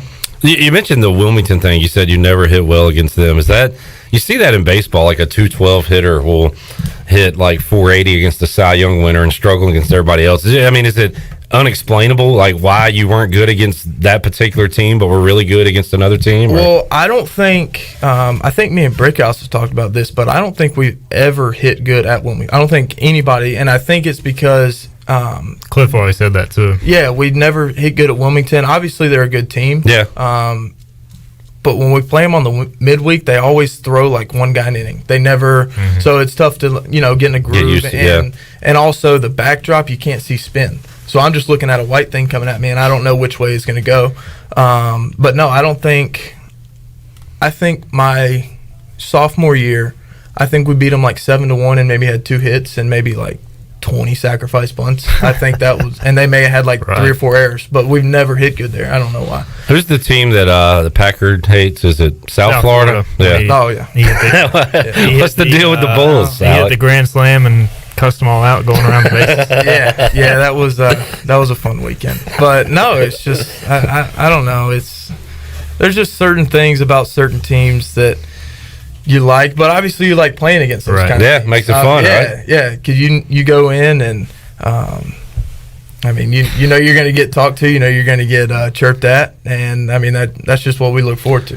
Part of what we're missing right now with no fans at these games, the fans add so much to it, and you can speak to that. Being near the jungle and having the Pirate faithful with you your entire career. Yeah, definitely. It's definitely special to have those guys behind you, and there's some of them trying to tell you where to go, and you're like, you guys, Alec, a little to the left. No, but they're awesome. I can't thank them enough for supporting not only me but the teams I was with, and they're going to continue to support the teams throughout the year. So I can't thank them enough. They're a huge part of why we have success at home, and not just the jungle, but everybody that comes out to the game. So, going back to the South Florida thing real quick, so that whole ordeal started when they hit the. Gavin told the guy to get back into the box. I can't remember the guy's name, and he hit an absolute bomb. That was Janoord? Yeah, was that him? Yeah, I think so. Yeah. And you're right. The crowd of that game got into it because their guy got into it rounding the bases, and I feel like it just elevated from there. But any other teams like that you just really enjoyed playing against, whether it be the midweeks versus in-state teams or other conference opponents? As far as conference goes, I always like playing Houston. They always played us well. Obviously in 19 they beat us on Friday, and then I think we had a doubleheader that on Saturday, and we beat them both games. But obviously non-conference, it's Carolina. Obviously like playing them. Right.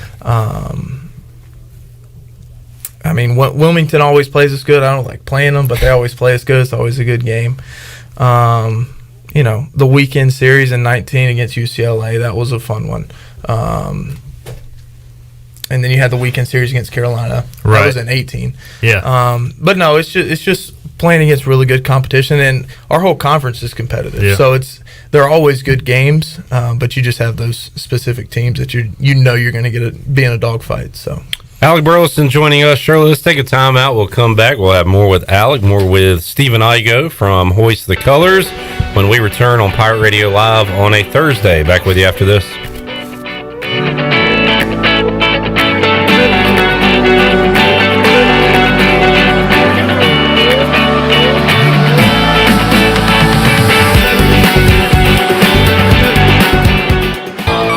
UBE and PirateWear.com are proud to offer the Pirate Nation its largest inventory ever. Brand new Adidas is arriving daily, along with Under Armour, Columbia, and Russell Athletic. UBE is loaded with cargo, and new items are being added daily to PirateWear.com. Be sure to check out our children's store, The Crow's Nest, for all of your young pirates. UBE and PirateWear.com, an ECU tradition for 50 years. Go Pirates! This is Martin Truex Jr., and as a NASCAR Cup Series champion, I love one-stop shopping. When I need fresh tires or fuel during a race, my pit crew takes care of everything. Off the track, I have an Auto Owners independent agent. They handle all my insurance in one place: car, home, life, and business. Get your own pit crew and find a local agency with Auto Owners Insurance. This is Jeff Gibson with Town Insurance in Greenville. Call me today at 756-8300. Go Pirates! Hidden phone trade-ins, hidden plan requirements, hidden catches. You won't find any of those at US Cellular because we do things differently. And that means you can get the Samsung Galaxy S20 FE or Google Pixel 5 for free with no hidden requirements all season long. US Cellular. Upgrade to fair. Terms and conditions apply. See store uscellular.com for details.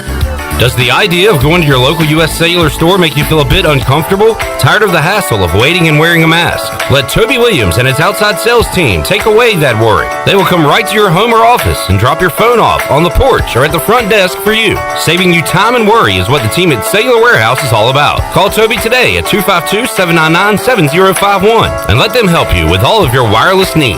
Cellular Warehouse, your local U.S. Cellular authorized agent.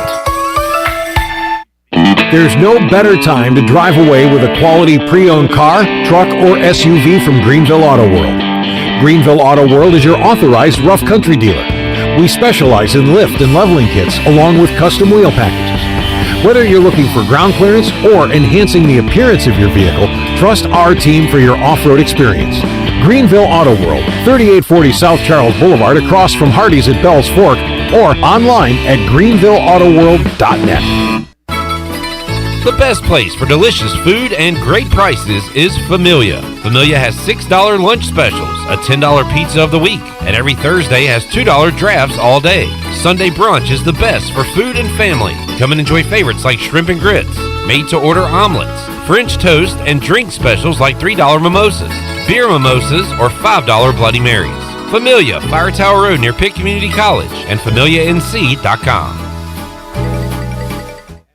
University PC Care has been the Pirate Nation's go-to IT expert since 2006. Unfortunately, many organizations today simply react to IT issues after the damage is done. This is known as the break-fix cycle in the tech service industry. University PC Care's Business Services Division has a better way, a proactive solution called BizCare. What's at your office? Call William at University PC Care today to schedule your free BizCare consultation or learn more at universitypccare.com.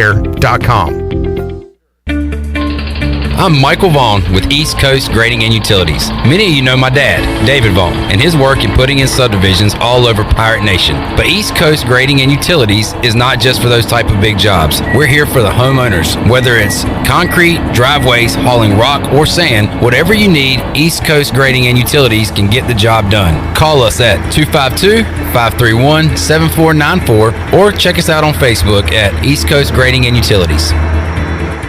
This is Mike Houston, head football coach at East Carolina University, and you're listening to Pirate Radio, the voice of the Pirate Nation.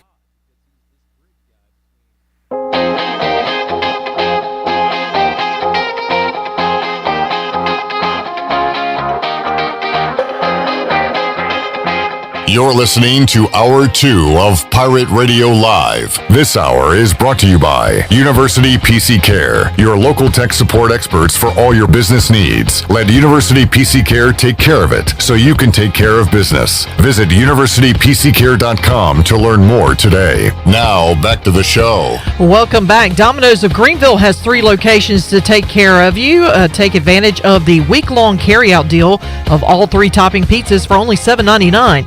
Order online today at Domino's.com. Now let's head back in to Pirate Radio Live. Here's your host, Clip Brock. All right, thank you, Shirley Rhodes. This was pretty predictable. In fact, Shirley, you almost nailed it earlier. We're talking about ECU being ranked 13th by Perfect Game USA preseason baseball poll. Cliff Godwin coming up Monday on the show, and he said, when we ask him about it, he's going to ignore the noise. So Stephen Igoe tweeted about this. Cliff Godwin a few minutes ago quote tweeted it and said, "Poison, get to work." So there you go. Pretty much all over it. Every rose has its thorn. Poison, rat poison, as what Nick Saban and Bama call it. So don't pay attention to that stuff. You got to promote. They're just promoting good stuff. Yeah, I mean, when the team's preseason ranked, we're going to tweet about it. It's like you always look for an edge, and you probably do this as a player. I know every coach does. Like, nobody respects us, or if they respect you too much, you got to be like, ignore it. Ignore that. You go to work. It's always something, right, Alec? You always got to have that edge. Yeah. I mean, at the end of the day, preseason rankings really don't mean anything.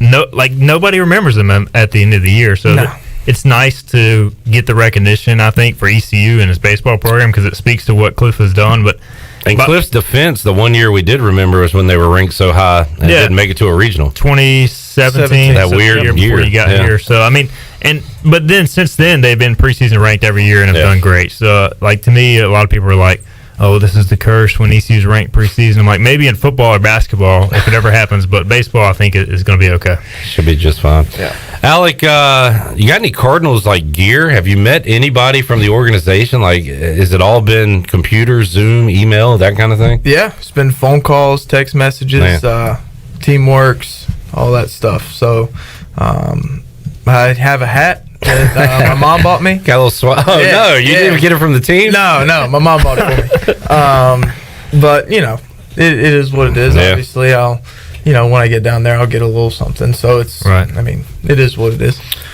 Frustrating time for all you guys. I mean, like I said, I hate even asking you about it, and I can't wait till the day I ask you or Packer or somebody, so what's next? You'll be like, yeah, I'm flying out next week, get some training in and whatever. So maybe one day.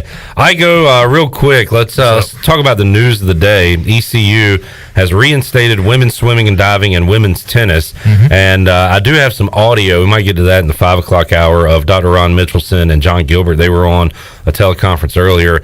I wrote down some bullet points as I was listening to that, and John Gilbert, again, if you first see this news, you're like, oh man, ECU's got some money now. Okay, no, that's not the case. John Gilbert says the budget has not changed, same deal as it was in May, the same issues. This is a Title IX move. This is a compliance move. He said there are no plans to bring back men's tennis or men's swimming and diving. Also, ECU will pay, and I saw a tweet about this from Tyler Feldman, the nearly $200,000 in attorney's fees for the former female student athlete's lawsuit for violating Title IX. Is that accurate?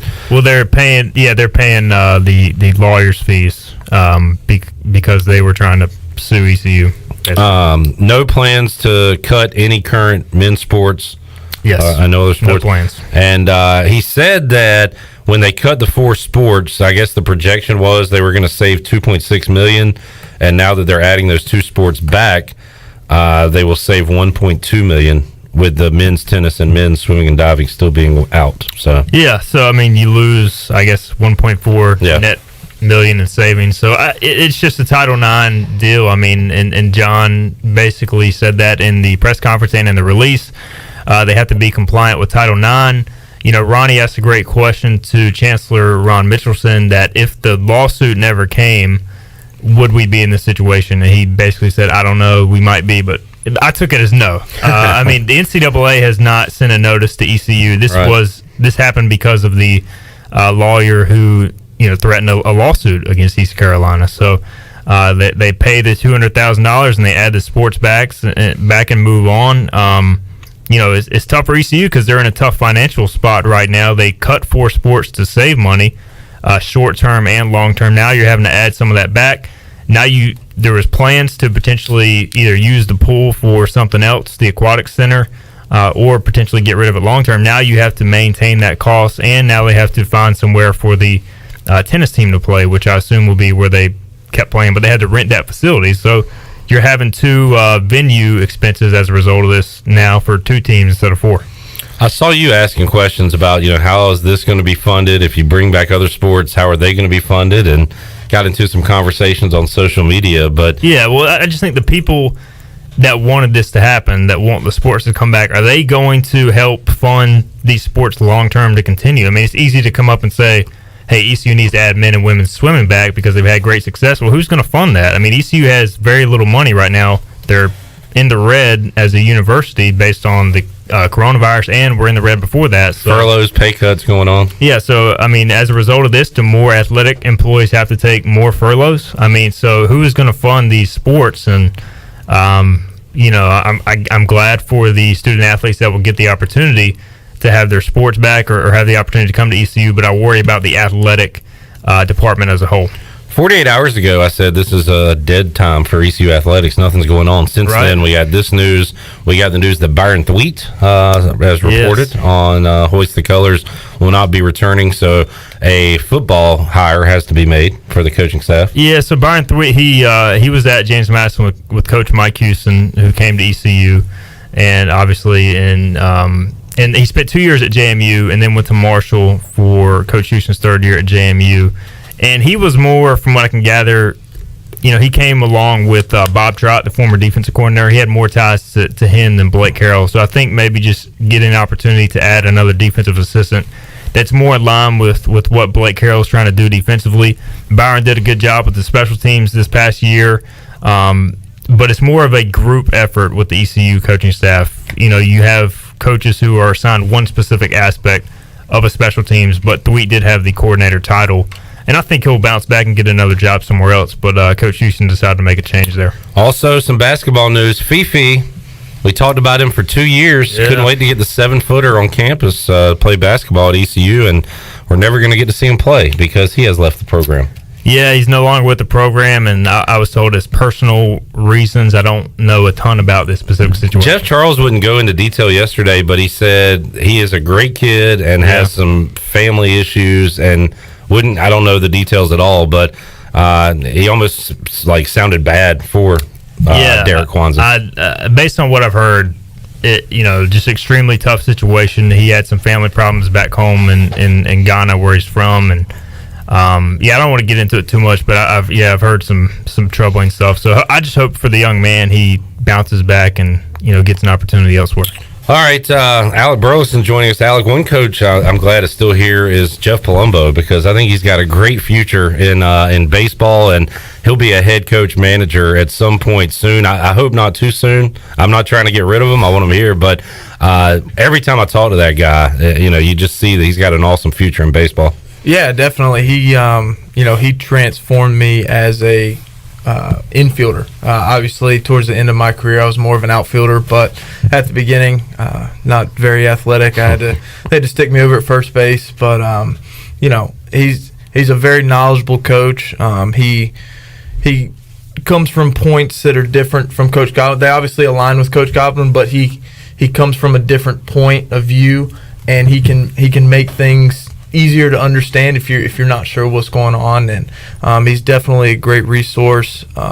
He was my academic team coach for like 2 or 3 years, and he's just a great resource, not only on the baseball field, but in the classroom and whatever else you need him for. And unfortunately, you didn't get to work a ton with Jason Dietrich. Came in. Dan Rozelle was a great pitching coach here, and Jason Dietrich, again, I've talked to the guy once, and that's about it. I can't wait to get to know him more. He seems like an interesting cat. Yeah, definitely. It was weird when he first came in. For 3 or 4 months, he was, I don't want to say he was hands off, but it was just kind of him just watching what we did. Obviously, he wrote plans and said, hey, you need to do this today, and whatnot. But there were conversations amongst us pitchers, and we're like, what's going on? But he was just observing and just trying to learn each guy. And obviously, as we got closer to the season, we definitely saw who the real deets is. And but no, he's a great pitching coach. He's, I would say I obviously probably spent the least amount of time as a pitcher with him, probably besides like Ryder, because I think he plays and just goes up there and slings it from down under. But he definitely has a different perspective than Coach Rozelle, and combining those two, I feel like that was, for a lot of guys, it was definitely, a huge success for them. That's a great thing. I mean, you hear about it from a negative aspect with quarterbacks. Like I remember Jason Campbell, old Redskins quarterback, had a different offensive coordinator like 6 years in a row. That's probably not a good thing. But when you have all these coaches with different aspects, it's something you can take with you and take a little bit from him, and add it to your game. Yeah, I mean, it was when he came in, he wasn't, okay, you have to do it my way or the highway. He incorporated things that Coach Roselle did that we liked as a pitching staff. And he also, obviously gave us what he wanted us to do or his ideas and stuff like that. And it was a very easy transition because obviously we knew where he came from and obviously we knew he had success. But he was definitely very flexible with how he went about each guy. And it wasn't just, we weren't just a pitching staff. We were one pitching staff, but it was, okay, what can I do for Burley? What can I do for Coochmanner? And it was just a different dynamic, and it was awesome. That's what I like. I talked to Roselle a lot about this. He said it kept him really engaged when he's got so many different types of pitchers to work with. And, you and Jake Coochmanner are different, and Tyler Smith's different, and Gavin Williams, Gasson. Everybody, all you guys are good, but all you guys are good at different things. I think that's what makes this staff as a whole so tough to hit too, right? Yeah, I mean, going back to Roselle, we definitely had we definitely went at it a couple times in the bullpen, just because knowing me, I obviously want to throw the pitch where I want to throw the pitch, and I don't, get frustrated, and, in games, obviously probably shake them off a little too much than they wanted, but yeah, you definitely have so many different dynamics. You've got, Gavin throwing 100, like you said. You've got Cam Colmore who throws from different slots. You've got Bridgie who's sidearm, and then, Smitty who throws a power sinker. So, I mean, you've just got so many different variables in our pitching staff that you can throw at a team and say, here, try and figure it out. So, any young guys on the mound or position player that you maybe think under the radar? I mean, the name I've heard, Carson Wisenhunt, I think you worked a lot with him as a freshman. We maybe didn't really get to see him a lot, but any young guys along that line that you think could make a big leap this year? Yeah, Wisenhunt. I didn't get to see him pitch in the fall, but just from talking to Coach Godwin, I hit with him twice a week. So just from talking to him and getting his input, Wisenhunt's 92, 94 with a 82-mile-an-hour slider and a changeup he can throw for a strike. So. And obviously he was a two-way last year, and he is solely focusing on pitching right now. But I mean, the guy looks good every time I see him. He probably needs to cut his hair a little bit, but no, he looks good. I think he's matured a lot mentally just from talking to him and talking to Coach Godwin and stuff like that. But anybody really. I mean, You've got all the freshmen. I haven't really seen. I think I went to a couple scrimmages, but it was early in the year when they were playing like 3 innings, 4 innings, and stuff like that. But I mean, Coach Godwin's not going to bring in guys that he doesn't think can play at a high level. Obviously, some mature faster than others, but they all have a shot. I mean, we haven't played the first game yet, so they all have a shot, and I know they're all really good. So it's just a matter of who's going to step up and who's not. Who's the big kid at first base? Everybody's excited about Igoe. Josh Smoylan. He was a highly recruited kid. Yeah. I mean, there's a lot of big first base types. Like Skylar Brooks is a gigantic human being, and that I'm looking forward to seeing more of. So I don't know if you've seen Moylan, but I've heard a lot about him as a freshman. And then Wisenhunt's huge. So I mean, he's certainly brought in some big dudes in the Spencer Brickhouse mold. Yeah. I actually hit with Josh there for probably 3 or 4 weeks. Me and him would hit together because obviously I was trying to do something, and Coach Godwin wanted him to kind of not mirror me, but it was something Coach Godwin was telling me to do, and he wanted Josh to be able to see it. But no, he's definitely mature in the box, a lot more mature than I was. He's definitely a lot more mature than a lot of the freshmen I've seen throughout my years. Right. He definitely has a huge chance to play to start the season. It's just a matter if he's going to capitalize on that or not. Alec, are you a baseball lifer? Are you going to play, coach, stay in the game, or are you going to play and once your body won't let you do it anymore, are you going to go into the real world? What are your future plans? Have you even thought about that? Obviously I'd like to play for as long as I can, and then the plan is to get into coaching. That's kind of what I want. I mean, that is what I want to do. And Coach Godwin kind of helped me through schooling what would be, because I was going to be, I don't even know what I was going to be coming in. I actually wanted to be a chemist. I don't know why. I don't know why I wanted to be a chemist, but obviously when I got here, I was like, that's not going to happen. At least you tried. Yeah. But, I was a management major, and Coach Godwin was a management major, and he said he's used that more.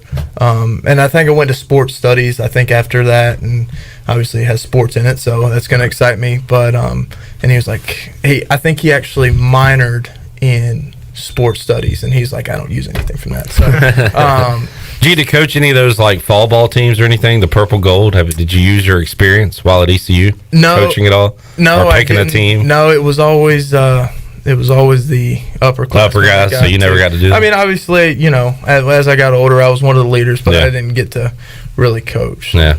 Well, good stuff. Burley, thanks for joining us, man. Yeah, appreciate thank it. you guys That was for fun. having me on, yeah. And good luck to you. Once you find out your next move, please let us know. Oh, I will. Yes. Because we're going to keep up with your career. As you know, everybody around here is rooting for you, man. So I keep up appreciate the good that. work and good luck to you. I appreciate that. Alec Burleson joining us. We'll take a timeout. We'll wrap up the hour with Igoe when we return on Pirate Radio Live. Back with you after this.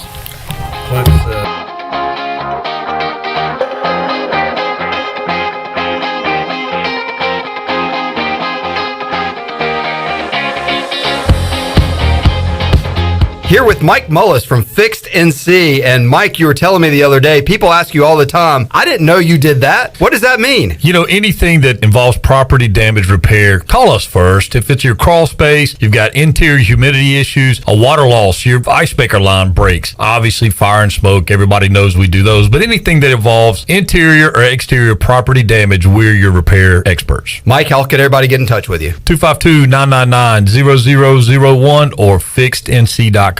You've worked hard to start your business and are working even harder to make it successful. That's when it's most important to have a community bank and a local banker in your corner. This is Eric Clark from Select Bank and Trust. Our team of local bankers care about you, our customer, and the communities in which we all live and serve together. As the business and economic conditions of 2020 threw you many curveballs, our team at Select Bank and Trust remains steadfast in being responsive to your ever-changing needs. In 2021, choose Select Bank and Trust. Bank local, bank select, member FDIC.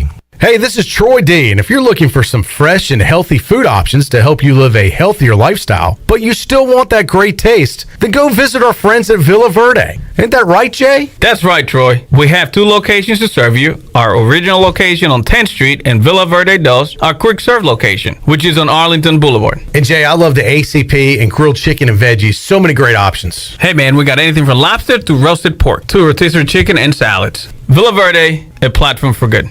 How much does the word reliable mean? Sure, all businesses describe themselves as reliable, and we certainly wouldn't expect any business to be unreliable, but when you take a word like reliable and make it your way of life, the entire core of your business, it tends to mean a little more. And it's something you have to show people, not tell them. At Delcor, we show it by being there the same day you call. We show it by simply doing outstanding work with exceptional products, a family-oriented work ethic, and genuine caring for all of our neighbors throughout Eastern NC, because in a time of need, we know the first and the only thing you need is someone you can count on. That's why we only use equipment you can count on too, like a train comfort system. It's hard to stop a train.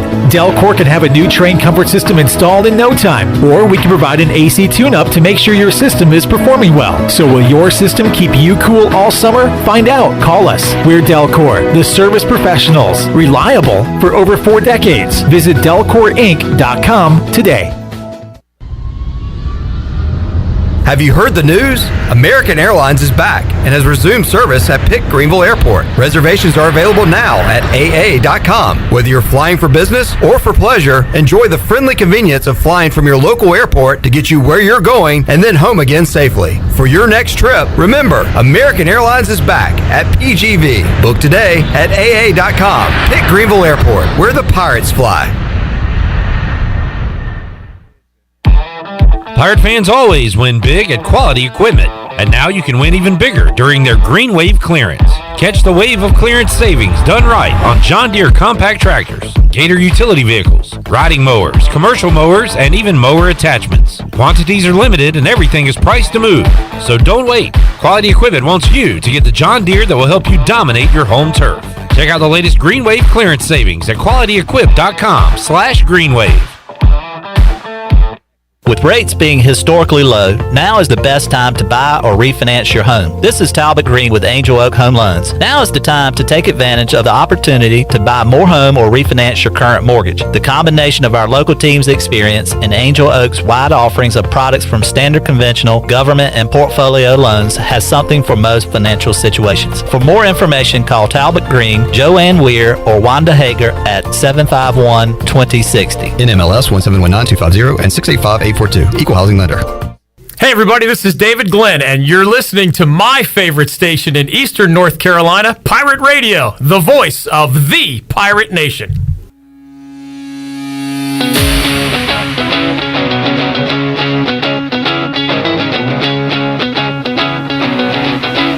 You're listening to Hour 2 of Pirate Radio Live. This hour is brought to you by University PC Care, your local tech support experts for all your business needs. Let University PC Care take care of it so you can take care of business. Visit universitypccare.com to learn more today. Now, back to the show. Welcome back. Did you miss a show on Pirate Radio? Listen to all of Pirate Radio's archived local programming by subscribing to us on Apple Podcasts.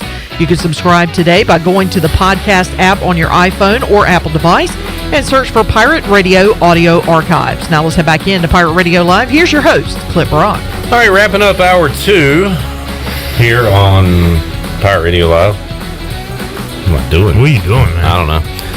Stephen Igoe is here. Got a big Hour 3 on tap with Troy D, touchdown Tony Collins, and former ECU kicker Jake Verity. Great catching up with Alec Burleson. Igoe, we found out Monday, thanks to Troy D, that the Bears give out a Good Guy Award. Who's good with the media? Mitchell Trubisky won that. We then found out on Tuesday that the Broncos have that award, and the Panthers, and apparently everybody has the Good Guy Award. Is Alec Burleson a nominee after his performance today? Definitely. I mean, if we had to give out a Good Guy Award, he would be up there. I mean, really, we talked about it on Tuesday. Any ECU baseball standout, it seems like, is a quality candidate for that role. I mean, I don't know if Cliff gives these guys media training, but it seems like they have media training, or maybe they're just really savvy individuals in general. But, yeah, ECU baseball, if we gave a Good Guy Award to a program, I think that any ECU athletics program would have a chance, would have a tough time beating out ECU baseball. I agree, and we still keep up with these guys to this day. We'll continue to get more former players on, and hopefully I'll go talking to current players soon. When are we going to know about the 2021 ECU baseball season? Are we going to have media day before the schedule is released? Very well could. Because, I mean, the season is scheduled to start in mid-February. I think Corey Gloor said earlier February 19th.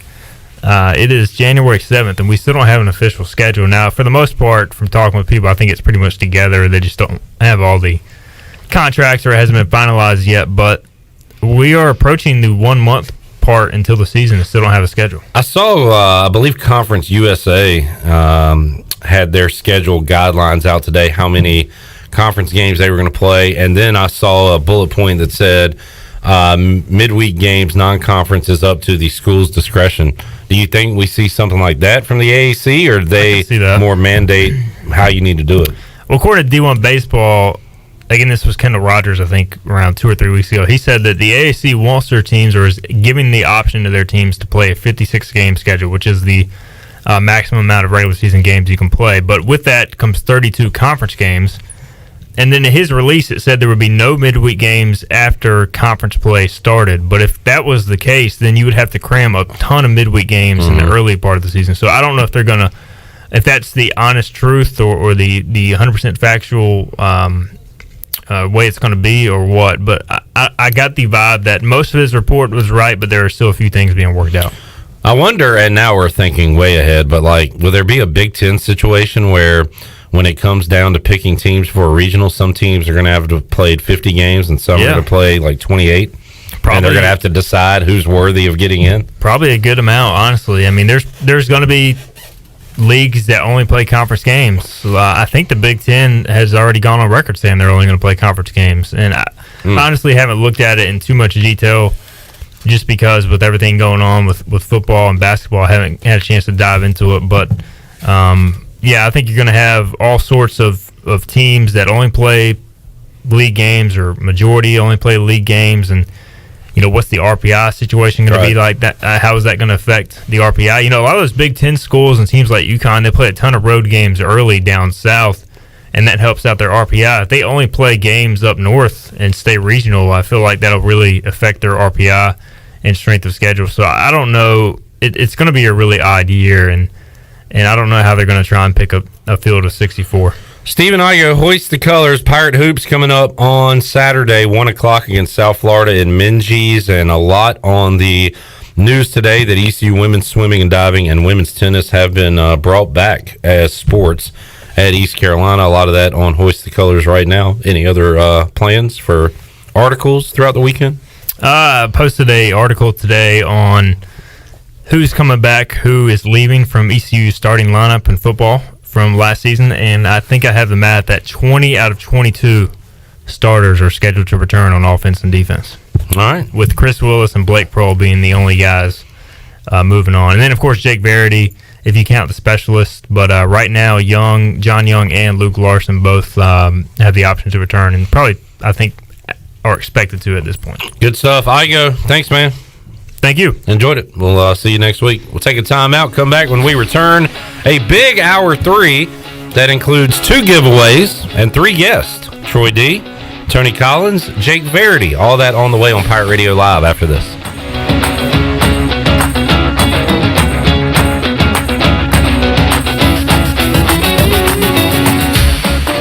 Did you know time spent outdoors can help improve your children's health and bring balance to their life? The Outdoor Heritage Advisory Council invites you to join the Patch Program. This program is for any child under the age of 16 and includes activities like fishing, hunting, and hiking. These are just one of the many ways you can earn the exclusive patches from the Outdoor Heritage Council. For more information on how to sign up and get your adventure started, visit outdoorheritage.nc.gov.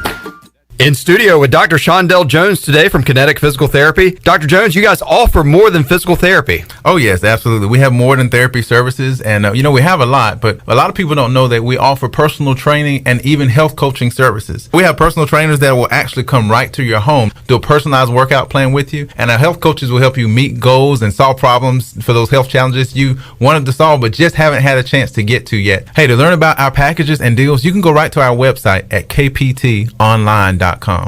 Ahoy, mateys! To keep those cars clean, you need the Pirates Cove Fast Pass. The new Pirates Cove Car Wash and Haviland Express Lube on Glen Burnie Road in New Bern is now open. Pirates Cove in New Bern is offering Fast Passes for $9.99 for new Fast Pass customers. You can visit us in Greenville on Fire Tower Road, Memorial Drive, and on East 10th Street. And have you heard? Pirates Cove on Fire Tower Road is now offering interior cleaning.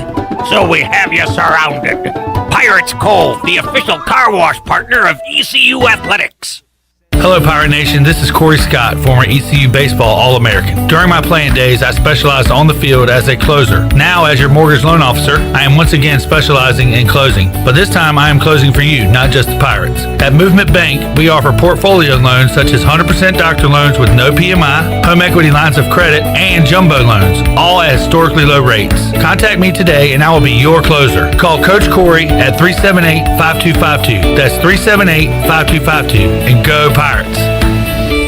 Great food, great atmosphere, and great service is Ottavola Market Cafe. Ottavola is simply a restaurant that focuses on that, being a great restaurant. There's something for everyone at Ottavola. The menu offers a variety of great choices like pastas, pizzas, sandwiches, soups, salads, and seasonal rotating selections. Lunch or dinner, Ottavola is always the right call. Call ahead and get Ottavola to go, or stop by the bar for a drink with friends. It's simple. Come and eat at Ottavola Market Cafe, Red Banks Road next to Food Lion, and OttavolaMarket.com. Ottavola, Pirates supporting Pirates.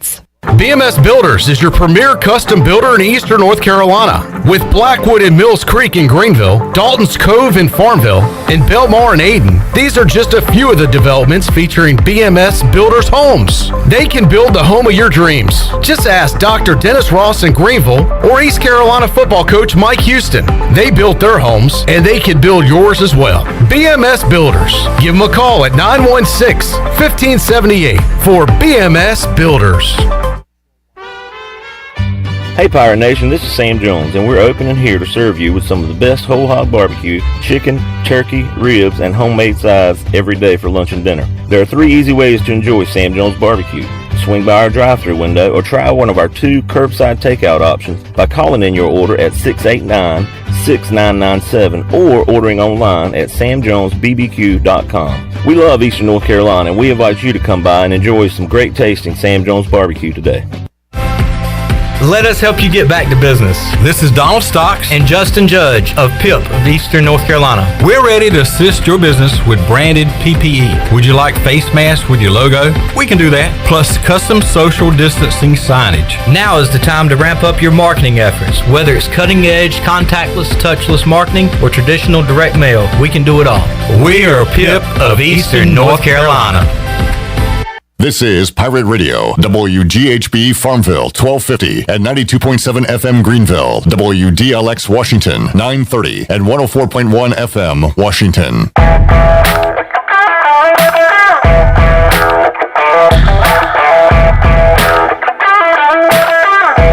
You're listening to Hour 3 of Pirate Radio Live. Now, back to the show. Welcome back. Taking a look at your stock market report. It was a good day. The Dow was up 211 points at 31,041. The NASDAQ was ahead 326 points at 13,067. And the S&P was up 55 at 3,803. That's your Wells Fargo Advisors Financial Report. For a personal look into investing, call Wells Fargo Advisors today at 756-6900 in Greenville. Wells Fargo Advisors, LLC, member SIPC. Now let's head back into Pirate Radio Live. Here's your host, Clip Brock. Hour 3 of Pirate Radio Live. Welcome back, and you've joined us on a good hour. We got a lot to get to with Troy D, touchdown Tony Collins, and we'll talk to former ECU kicker Jake Verity in just a moment. Troy will be talking also later in the hour about the news of the day, ECU reinstating women's swimming and diving and women's tennis. We have some audio that we can get to, and can't wait to hear your thoughts on this. Yeah, we got the Power Hour coming up here. A lot to get to, Clip. We're locked and loaded for a very busy hour of broadcasting. Can my Washington football team beat Tom Brady? I will ask Tony Collins that question. I already know his answer. But Will he be pulling for Tom Brady, former Patriot? No Patriots in the playoffs. Tony don't know what to do with himself. I sure don't. We'll get to that, too. Let's take a timeout, come back. Big Hour 3 on tap. We're back after this.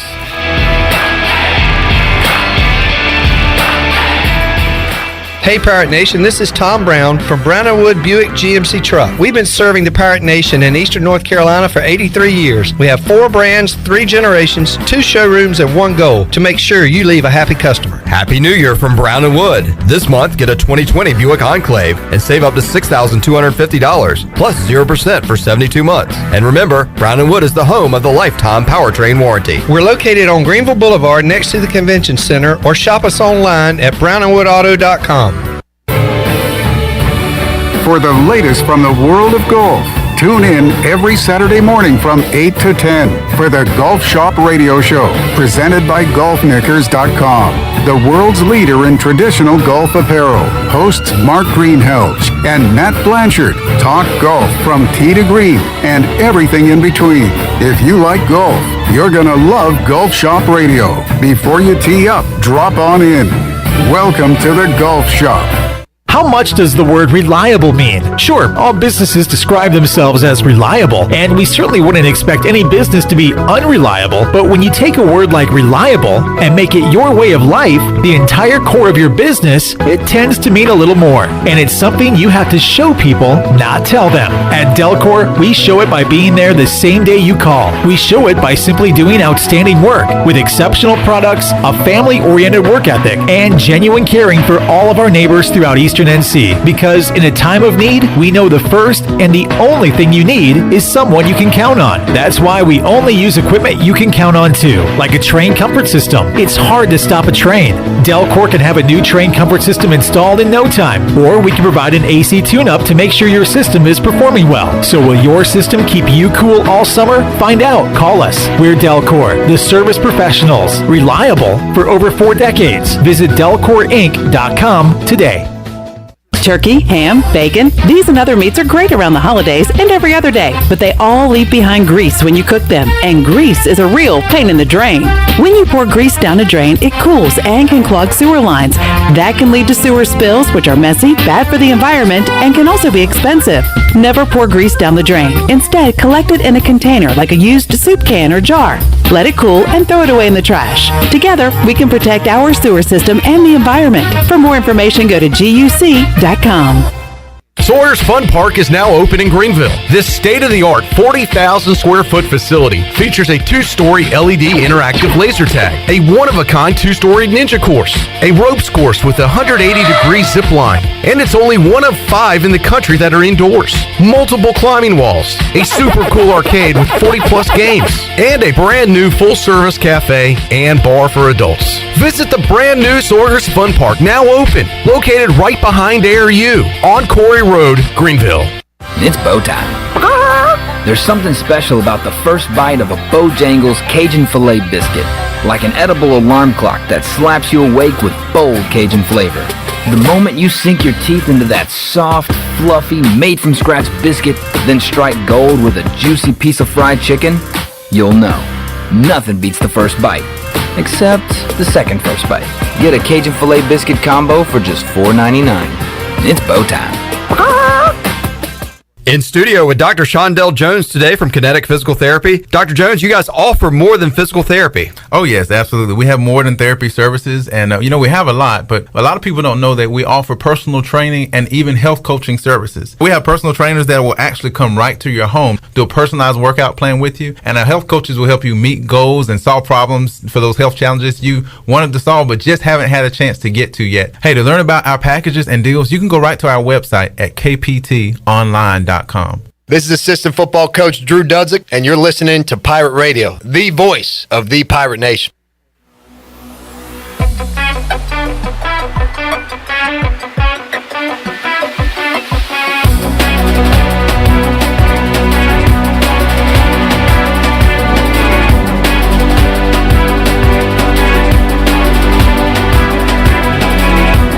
You're listening to Hour 3 of Pirate Radio Live. Now, back to the show. Welcome back. Brown & Wood is your home of the best selection of GMC, Cadillac, Buick, and Mazdas in Eastern North Carolina for over 83 years.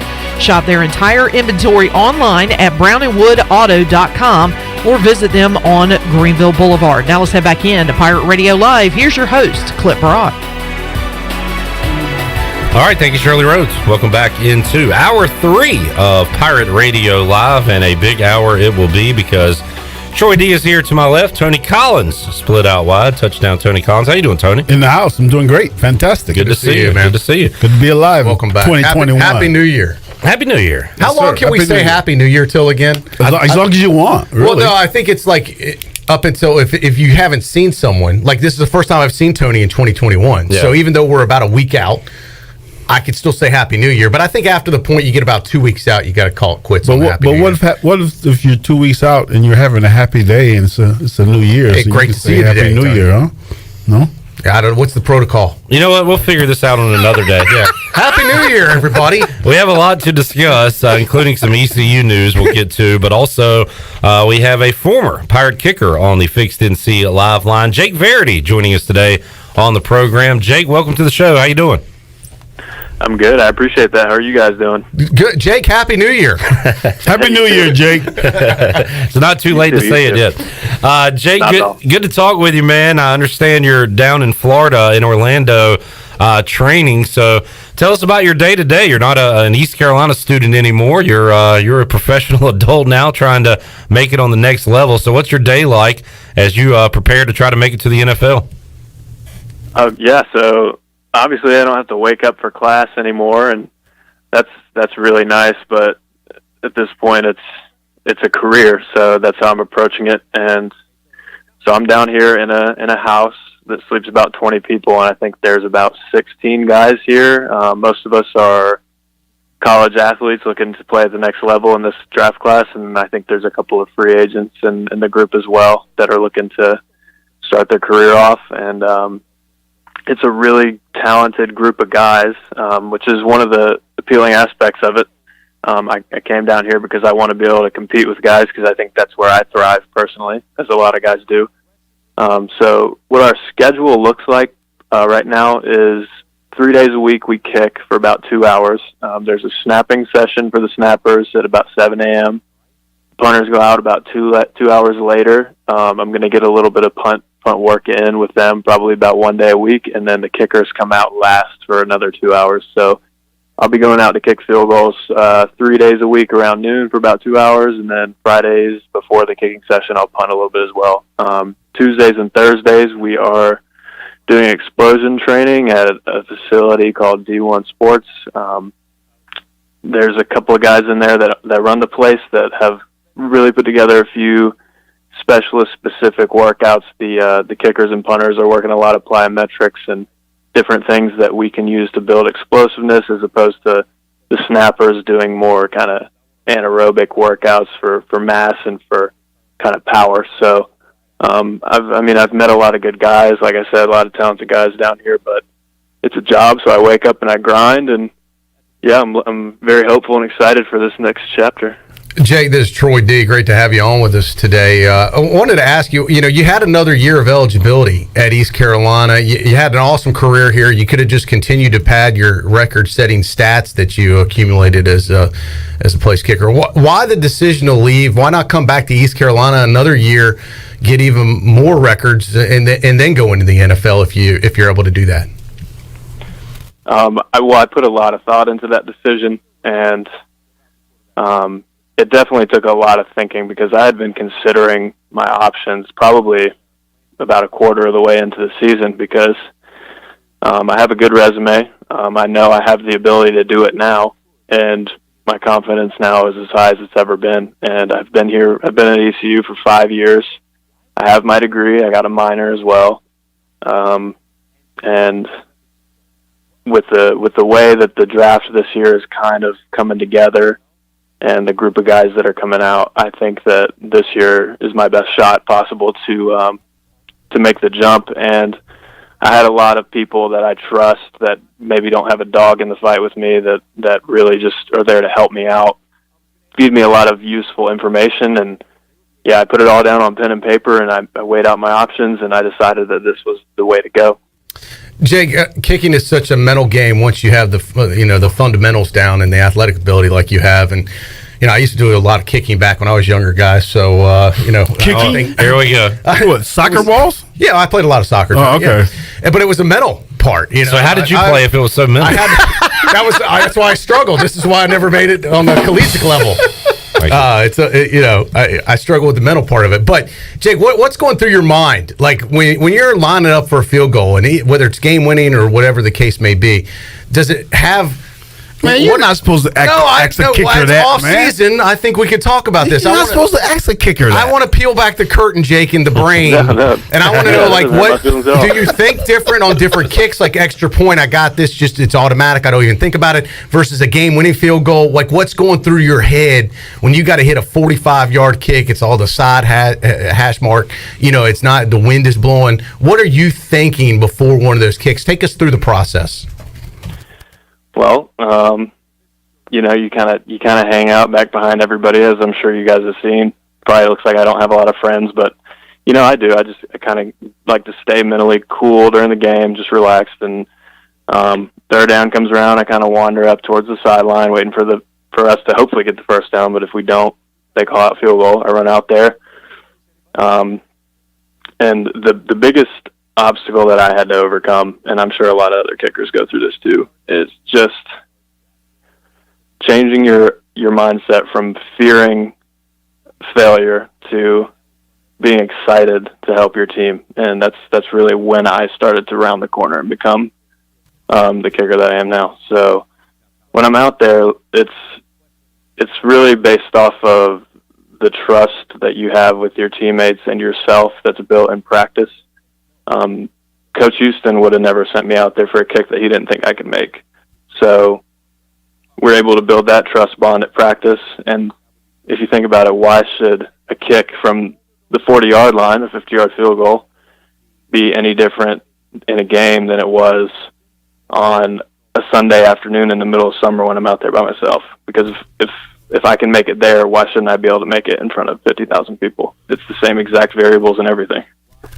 Former Pirate Jake Verity joining us on the Fixed NC Live Line. Follow up to Troy's question there, Jake. You're setting up, ready to go. Mind is clear, ready to kick it, and then boom, a timeout is called. Is icing the kicker a real thing? Does that affect you at all when somebody calls a timeout right before the snap? I think it can affect you. But like you guys have seen, I mean, we look back to NC State. We were having the down year, and we had to go out there and send the field goal unit out to save the shutout. I banged the first one down, didn't get off in time, and then I hit it again. I knew exactly what ball I had to hit. So in that situation, yeah, I'm glad I got to kick the first one, and I got to know exactly what type of ball I needed to hit. But I guess it can rattle you a little bit, but that's one of those mental battles that you have to go through right there on the spot to overcome that nervousness that you might feel. Like I said, I mean, I was just excited to go out there and then help the team, And Jake, that's a great point, because that was a game that was a down year for East Carolina. They were playing that game without the head coach had been let go already. They had an interim coach at the time. There was nothing to play for. And NC State was just looking to pile it on. And it wasn't a game-winning field goal, but you kind of had a game-saving field goal for the Pirates not to get shut out by the Wolfpack. I remember that. That was a big deal, and it really took the wind out of their sails because they wanted that shutout so bad, and you prevented that from happening. So let me just say on behalf of all Pirate fans, thank you. Of course. Did my job. Jake, and now from that moment, Troy, which was a pretty low moment to where we are now, feels like things are starting to turn. Feels like the winds are changing when it comes to ECU football. Mike Houston has this thing going on the right path. Do you feel that way, Jake, as you were in that locker room throughout the 2020 season, and do you think brighter days are ahead for this football program? Oh, most definitely. That was one of the factors on my list that was pulling me into considering staying at ECU, was because I know that this next season that's coming up is going to be phenomenal for everyone involved. And like anybody out there listening right now that's been in our corner this whole time, I just want to say that I appreciate the support throughout these kind of dark times. But if you walk in that locker room, the aura and the vibe is so much night and day from what it was in 2016 when I got here. And everybody's bought in. The trust between the coaches and the players is higher than it's ever been, and the talent arguably is the best that it's ever been too. So I'm confident that we're approaching the era of regular bowl games, regular contending for the conference championship, and that's what we've been working for 5 years. And I'm sad that I can't be a part of it, but I will look back and be proud of the fact that I was part of the process.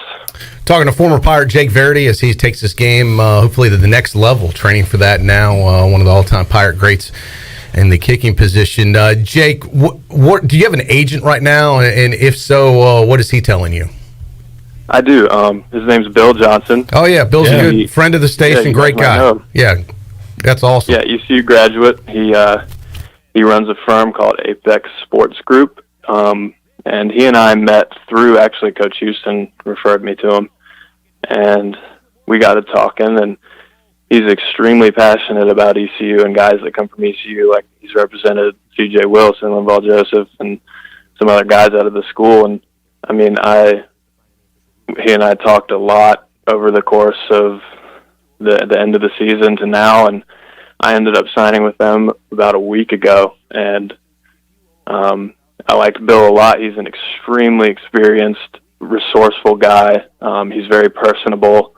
I think he's going to come down here to Orlando, and we can meet up and really talk about business as far as what's going to happen here in the next few months. But one of the most appealing things to me about him was the fact that he knows where we come from. He knows we literally have to work for everything that we get, and he's an extremely successful person that did that, and I want to be able to relate to him. So we're in the process of building a really good relationship that hopefully will last a long time into the NFL. Well, I'll just say this. I know Bill personally, known him a long time, and I think that's a great fit for you. And he does, man, this guy, and I'm not saying all sports agents, or some of them can be slimy, but you got to be careful sometimes who you deal with. And Bill is one of those guys that I feel he's always going to take care of you and do you right. And he really has a special place for being from Greenville for guys that played at East Carolina. So we wish you much success. I was glad to hear that you're with Bill. I think that's a good opportunity. It'll still come down to you ultimately having to make a team, but if that opportunity presents itself, which I think it will, Bill will make sure you're taken care of on the contract side. Most definitely. Jake, NFL playoffs kicking off this weekend, so still some season left to go. At what point do you know if you'll be able to get in front of teams and kick, and is that kind of down the road for you right now? Yeah, I right now is a phase where I'm kind of just trying to put that stuff out of my head and finding anything in my personal craft and ability that I can improve maybe 1 or 2% just to help me prolong my career, prolong my body, stay healthy, just improve anything that I can at this point. And then I don't know of any specific dates, but I know that the combine comes up in a few months. Whether that's, we don't know what's going to happen with COVID. That could get shifted around or changed a little bit. There's pro day. And I would assume that the workouts will come after that. Coaches and special teams coordinators will hopefully reach out to Bill, and then Bill can tell me where to be on what date, and I go there and I crush the ball and hopefully get a call back that they want to sign me to the roster for the preseason and get to work from there. Jake Verity joining us on the Fixed NC Live line. Jake, great to catch up with you, man, and we wish you nothing but the best of luck. We'll be rooting for you here and keeping up with your career, and great to talk with you today, and we'll keep in touch and do it again down the road, man. I appreciate you guys, and one more thing, Happy New Year to you. Happy New Year. Jake, let's stay in touch. And, good luck, Jake. And we'll be pulling for you, man, as Clip said. So all the best to you. Represent the Pirate Nation as you carry on, okay? I will for sure. Y'all have a good one. All right, thanks. All right, there's Jake Verity. I already got my tweet ready for when he signs with the team. Happy New Year. Yeah. No matter what part of the year just it is. as long as he doesn't sign with the Redskins. Well, you got a 2-week window. Sir, are you talking about a playoff team right now? Huh? With your team? Did I say something? I didn't say anything. Tony Collins. Tony, what? So my team, the Bears, are in the playoffs this weekend. Clip's team, the Washington football team, is in the playoffs. The football team. Your team has a great legacy. Wow. What? I mean, where are they playing, Saturday or Sunday? They're playing in Patriots? Cabo. So, this is a great point. Is that what it was? Belichick wanted an early vacation this year. We would talk for years who was more important between Belichick or Brady. What matters, the coach or the quarterback? Well, they finally split, and maybe we found out this year maybe the quarterback's a little more important than the coach. I gotta stop you on that one because this COVID thing. You're wrong. We lost like 3 or 4 players on defense. We don't Elements out. We don't have a quarterback. I mean, come on, man. You were all about Cam when he signed. I mean, I was excited about Cam, had a but quarterback. Cam is not our quarterback. He's not. He was. Well, I mean, he was our quarterback, but he won't be signed again next year. We're not going to renew him. I don't think so. Isn't it funny though, Troy, where our teams are in the playoffs? Tony's isn't, but we. Why is that so funny? Because it's never happened before in the history of Pirate Radio. But all 3 of us don't like our quarterback. We need new quarterbacks. None of us are really happy. Playing good football. What are you talking about, Mitch? Please, who else? Stop it already. Who else you got? He can't throw. But who else do you have? Nobody. That's a problem. Okay, then. So be happy with Mitch. You're in the playoffs. Are you kidding me? He can barely throw it 4 yards. Come on, man. It's intercepted all the time. He's won more games than the other guy has. Look, he can manage it and he can hand the ball off. Well, that's and pretty hopefully much what just he don't needs to screw do. it up. But it's not a winning. It's just like next year. I don't think they need to keep him.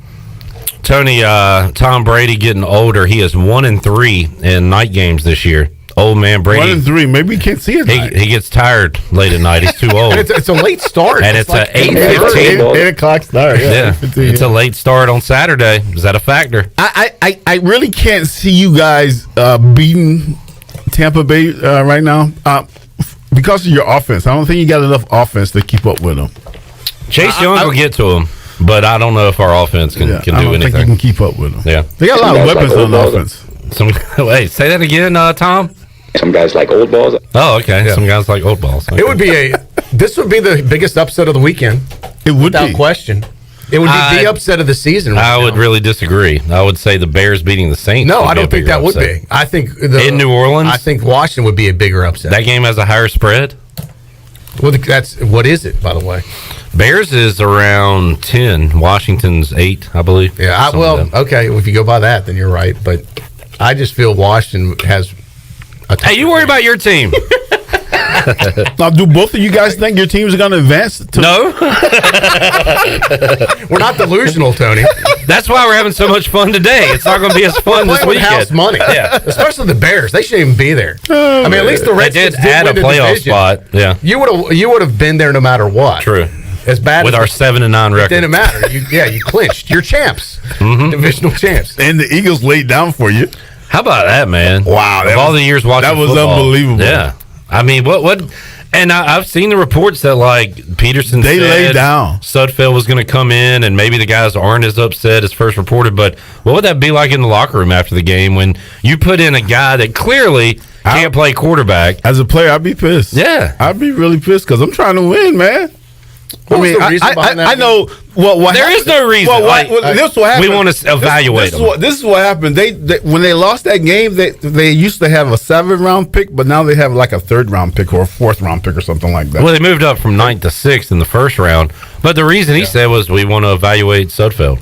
Right. But it did. Come on, man. No, that's BS. Moved him up 3 picks. They did move him up 3 picks. Yeah. So. All right. Anything else on NFL before we move on, Troy D? We need to take a break. No, we'll get your thoughts on the. Yeah, let's keep it rolling. We had a lot of big ECU news today. But weird story today. Yeah. Kind of a bizarre. I heard about this a couple weeks ago, and I was like, "Ooh, this is weird." And today it becomes official. All right, let's get a break in. We'll talk about it after the break. Sounds good to me. And after we make somebody a winner, Shirley Rhodes. Booty, booty, booty, booty, booty everywhere. Booty, booty, booty, booty, booty everywhere. All right, the first of 2 giveaways on today's show. What caller and what is the prize, Shirley? Let's do caller 12 and let's do lunch at CPW's. CPW's on the line for caller number 12, 317-1250. When we return, we will talk about East Carolina reinstating women's swimming and diving and women's tennis. That news came out earlier today. Caller 12 is a winner. We're back with you after this.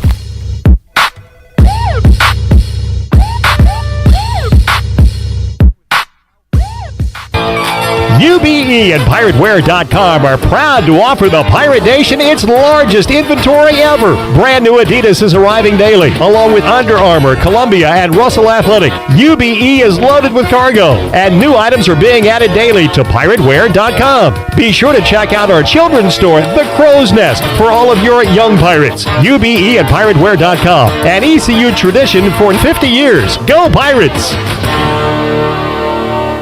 The Rick House is Eastern North Carolina's premier American-styled restaurant and bar. Join us at the Rick House for mouth-watering steaks and the best burgers around. Check out the spicy mahi risotto or the bourbon pecan salmon. Wednesday night is date night. 2 salads, an appetizer, a bottle of wine, 2 entrees, and a dessert for just $55. Thursday is ladies' night with $5 martinis and special apps. The Rick House, American Provisions and Spirits, 710 Red Banks Road beside the bowling alley in Greenville. The Rick House.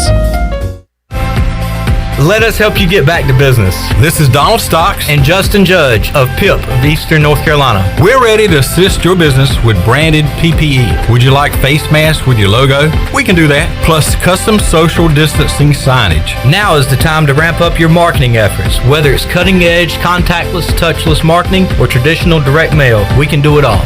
We are PIP of Eastern North Carolina.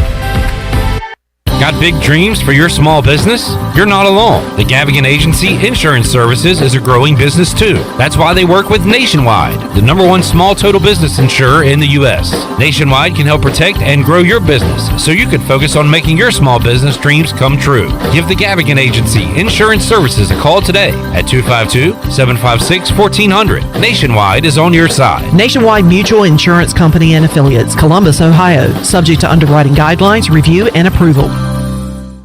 Your CBD store in Greenville has the highest quality CBD products in the country. Your CBD store is the first and only brand that carries USDA certified organic products such as gummies, honey sticks, and high absorption water soluble liquids, which are all made in the United States. They even offer products for your pet. The educated staff will help you answer any questions, and you can stop in anytime to get a free sample. Your CBD store, locally owned and operated, open Monday through Saturday, 10 to 6, right beside Duck Donuts in Greenville. When you don't have time to go to lunch, let Jimmy John's deliver lunch to you. With Jimmy John's, we can get a freaky fresh sandwich to you freaky fast. Click to order at jimmyjohns.com. Dinner's great. It's one of your top 3 favorite meals. You just don't want to have to make it. Well, with Jimmy John's, you don't have to. Whether you live in a sandwich delivery zone or head into the store, you can always get a freaky fresh sandwich. Click to order at jimmyjohns.com. Been pulled over for speeding and written a ticket? Then you need to call O'Neill's Speedometer Service in Greenville. O'Neill's can calibrate all vehicles for speeding tickets. All-wheel drives, no problem. 18-wheelers, no problem. Motorcycles, no problem. O'Neill's can also repair instrument gauges that have stopped working. Whether you drive a Ford or GMC, Greenville's trusted speedometer shop for over 30 years is O'Neill's. Call today for repairs or calibration work at 756-5050. O'Neill's Speedometer Service. Go Pirates. Did you know time spent outdoors can help improve your children's health and bring balance to their life? The Outdoor Heritage Advisory Council invites you to join the Patch program. This program is for any child under the age of 16 and includes activities like fishing, hunting, and hiking. These are just one of the many ways you can earn the exclusive patches from the Outdoor Heritage Council. For more information on how to sign up and get your adventure started, visit outdoorheritage.nc.gov. Hi, this is Phil Steele of Phil Steele's College Football Preview Magazine, and you're listening to Pirate Radio, the voice of Pirate Nation.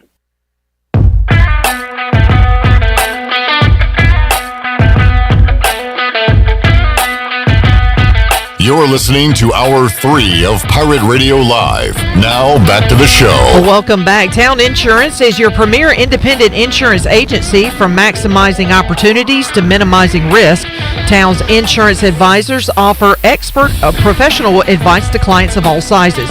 For personal or business insurance questions, call 756-8300 today. Congratulations to Susan Deans of Greenville. Picked up lunch at CPW's. CPW's is back open every day for lunch. Their classic menu is also back with all of your favorites like tortellini CPW's, Cajun chicken and pasta, classic lasagna, the garbage pizza, the stromboli, calzone, Atlantic salmon, Cajun fried shrimp wrap, and more. Start every meal off with your favorite beverage and CPW's fresh baked bread and garlic butter. Like to buy a vowel, please. Back open for lunch. CPW's, they're located in the Stanton Square Shopping Center next to the hospital, and you can follow CPW's on Facebook for daily updates. Now let's head back into Pirate Radio Live. Here's your host, Clip Brock. Oh, brother. It was a burglary on the butter. Burglary. You mean this thing? Burglary. Apparently, I Burglary can't. butter. On Thursdays at 5:35 p.m., I can't say the word butter. Congratulations, Susan Deans, on winning CPW's. We will have another winner coming up right after this segment. By the way, that garlic butter is very good, by the way. Sounds they good. give you with the bread. I'm trying to cut back on some of that stuff, but it's like it's butter good enough like you don't even have to put it on the bread. It's that good. All right. Sounds like it's not healthy. I mean, you know what I'm saying. It's not healthy to eat butter like that, but if you were going to, that's the butter I'd choose. Well, Troy, let's butter folks up with this story. Oh, nice segue. I don't know. That wasn't very good. Oh, before you start there, you asked about NFL. We're doing the viewing party. Saturday night. I wanted you to have a chance to promote that for folks. Saturday night at 8 o'clock, around Tony, 8 o'clock. this is something you might find interesting. Will be myself, Chandler Honeycutt, Tony Dunn, Billy Weaver might be a part of this. Yeah.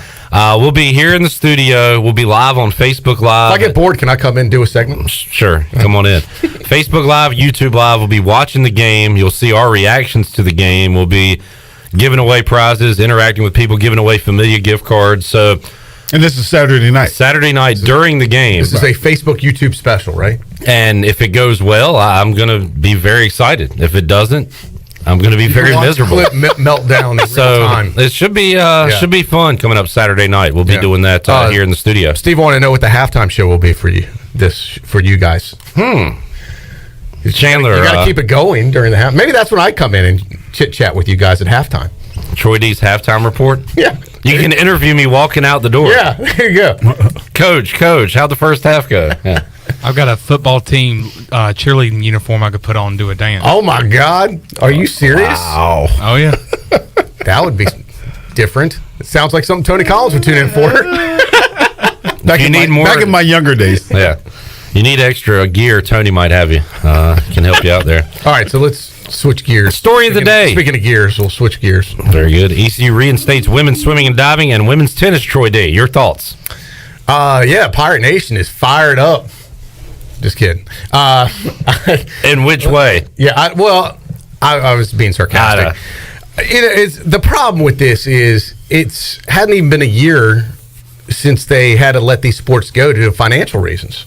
It's well documented, the financial, how do I put this kindly?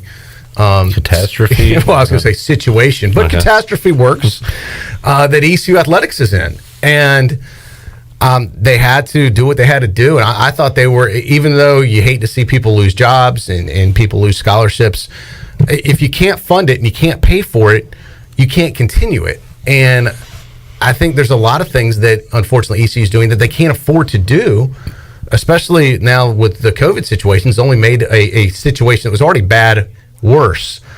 And now to have to come back in less than a year and have to reinstate it because they were threatened by some attorney. This wasn't coming from the NCAA. That's the other thing. Like, I don't...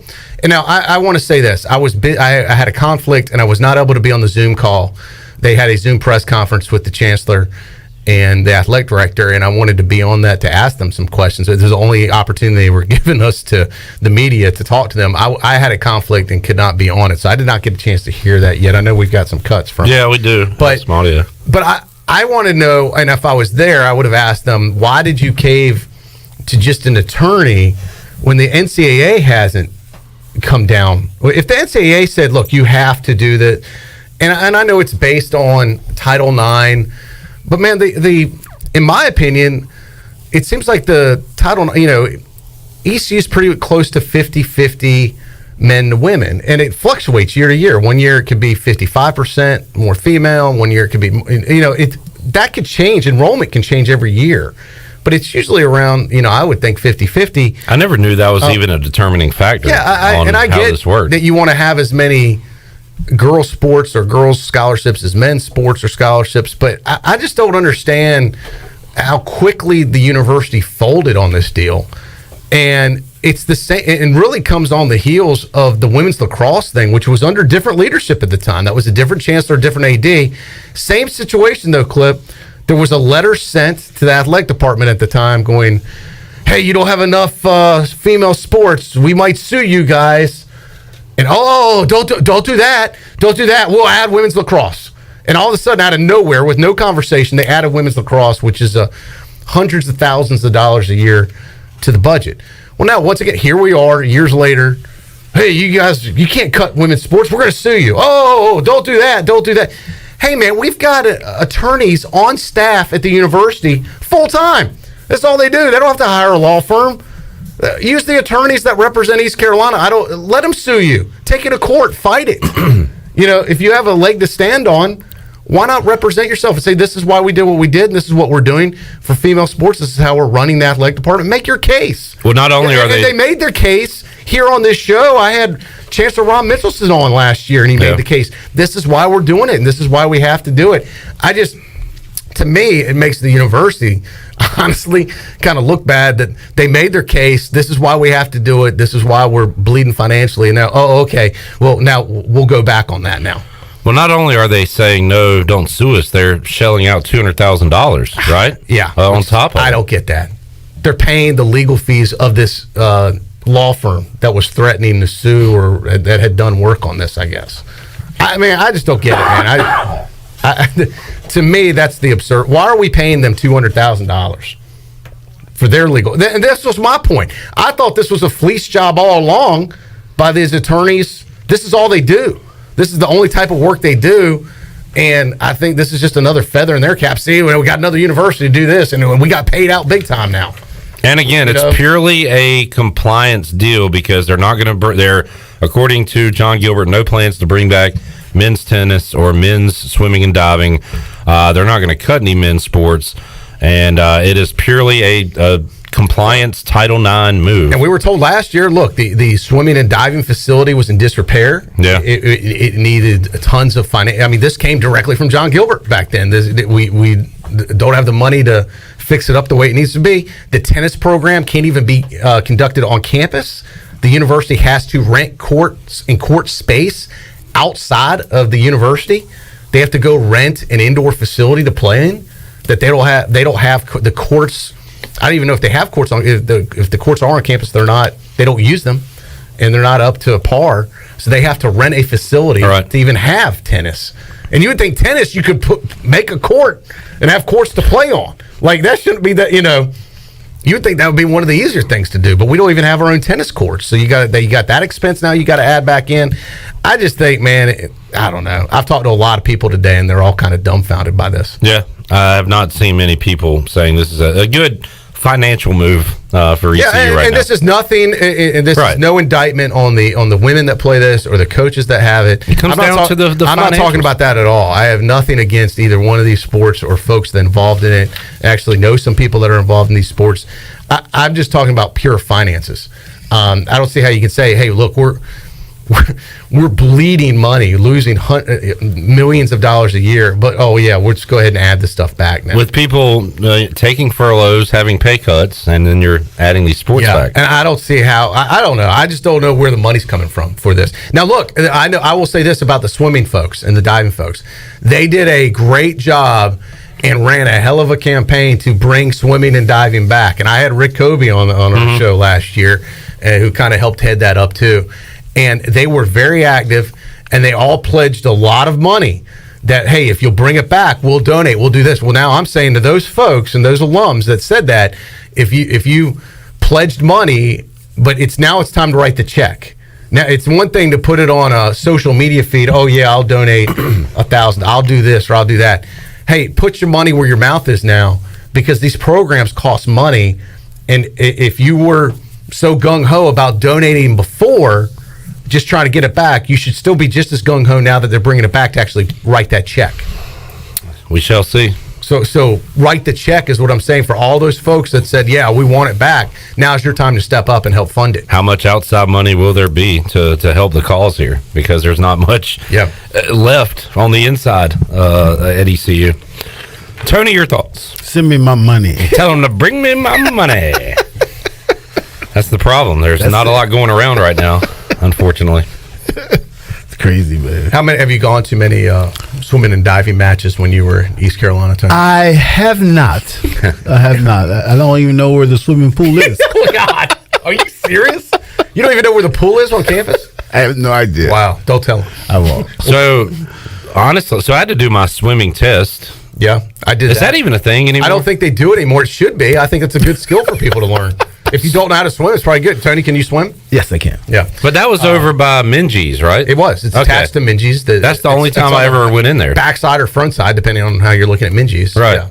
That's the only time I ever, you know. Back when we were in school, you used to have to do a swimming test to pass Health 1000, I believe it was. You do a lap down and back, and then you do the doggy paddle. Yeah, it was the easiest thing I did in college. It was, Next to go to the elbow happy hour.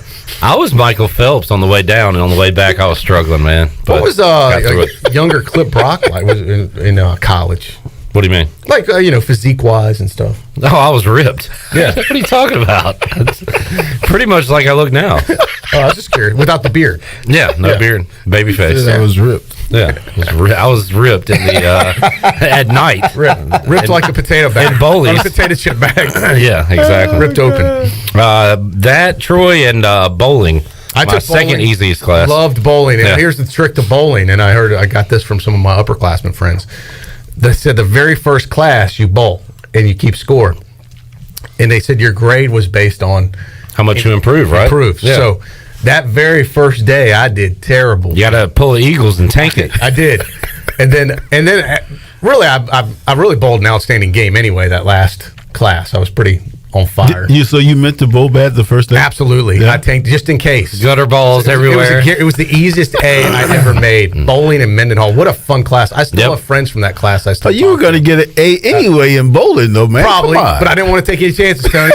Take nothing for granted. Troy beat the system. Yeah. I loved bowling class. That was a fun class. Yeah.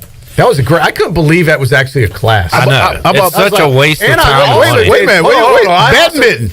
No, I did. I did golf, and this was back now. Mom, 90s people will remember this. This was back at a place called Big Splash. Oh yeah, there was a driving range off of 264 called Big Splash. That's where the class was, and all you had to do.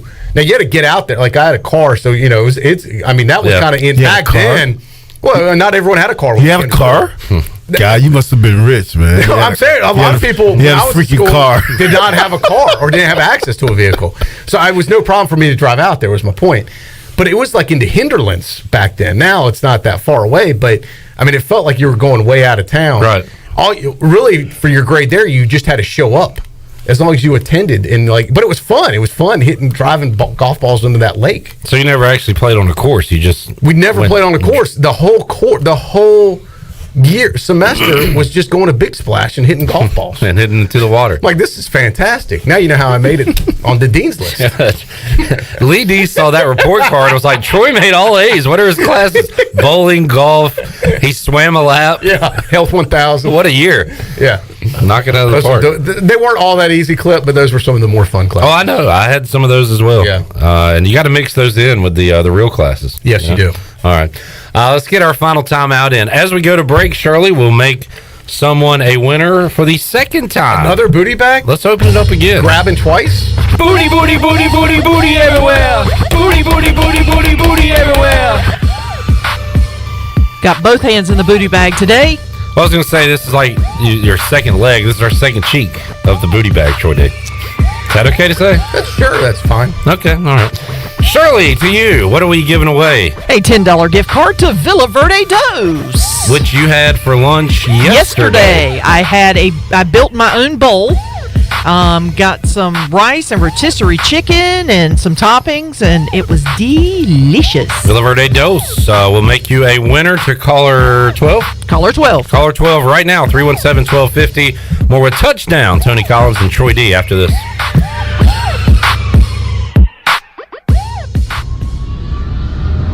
Have you heard the news? American Airlines is back and has resumed service at Pitt Greenville Airport. Reservations are available now at AA.com. Whether you're flying for business or for pleasure, enjoy the friendly convenience of flying from your local airport to get you where you're going and then home again safely. For your next trip, remember, American Airlines is back at PGV. Book today at AA.com. Pitt Greenville Airport, where the pirates fly.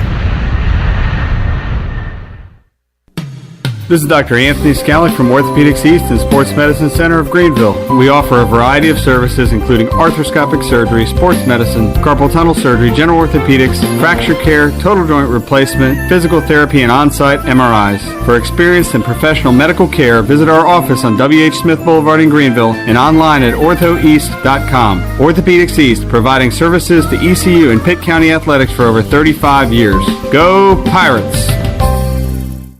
It's bow time. There's something special about the first bite of a Bojangles Cajun Filet biscuit. Like an edible alarm clock that slaps you awake with bold Cajun flavor. The moment you sink your teeth into that soft, fluffy, made-from-scratch biscuit, then strike gold with a juicy piece of fried chicken, you'll know. Nothing beats the first bite. Except the second first bite. Get a Cajun Filet biscuit combo for just $4.99. It's bow time. Do you think you might have been exposed to COVID-19? Maybe you're planning to visit parents, family, or friends. Arc Point Labs of Greenville offers same-day COVID-19 results. No referral needed. Same-day results available. Arc Point Labs of Greenville offers easy solutions to COVID-19 testing. Arc Point Labs of Greenville is located across from Vidant Hospital on Executive Circle behind Southern Bank. Call for an appointment or walk in. Arc Point Labs of Greenville, 215-5688 or arcpointlabs.com. Welcome back for another episode of ASMR with Alex. Today, we're exploring the delicious, refreshing sounds of Pepsi. Oh, spilled a little there, but don't worry, it's all under control. Now, where were we? Ah, yes, the ice. I mean, we really should have some more ice, right? Hold on, guys. Wow, this is loud. And we're back. Like I was saying, the delicious, refreshing sounds of Pepsi. Dude, I told you, I'm working on something in here. Does anyone even watch this? It's not about the views, Dave. Jinx, you owe me a Pepsi. Get out! All right, fine. I'll leave. Finally, now for the best part. Pepsi. That's what I like. Nailed it. My subscriber is gonna love this one. Are you gonna finish that Pepsi? There's no better time to drive away with a quality pre-owned car, truck, or SUV from Greenville Auto World. Greenville Auto World is your authorized rough country dealer. We specialize in lift and leveling kits along with custom wheel packages. Whether you're looking for ground clearance or enhancing the appearance of your vehicle, trust our team for your off-road experience. Greenville Auto World, 3840 South Charles Boulevard across from Hardee's at Bell's Fork, or online at greenvilleautoworld.net. Hi, I'm Annalie Newhoff. And I'm Rob Campbell. And we are with CopyPro. We have been locally owned and operated here in Eastern North Carolina for almost 50 years. CopyPro is the leader in office technology. Does your business struggle with keeping printing costs low or producing professional documents? Here at CopyPro, total customer satisfaction is our #1 priority. We have a variety of solutions to help reduce your printing expenses and make your business more productive. Call us today at 1-800-682-6558 or online at copypro.net. CopyPro, we are the professional office systems people. Pirate Radio. The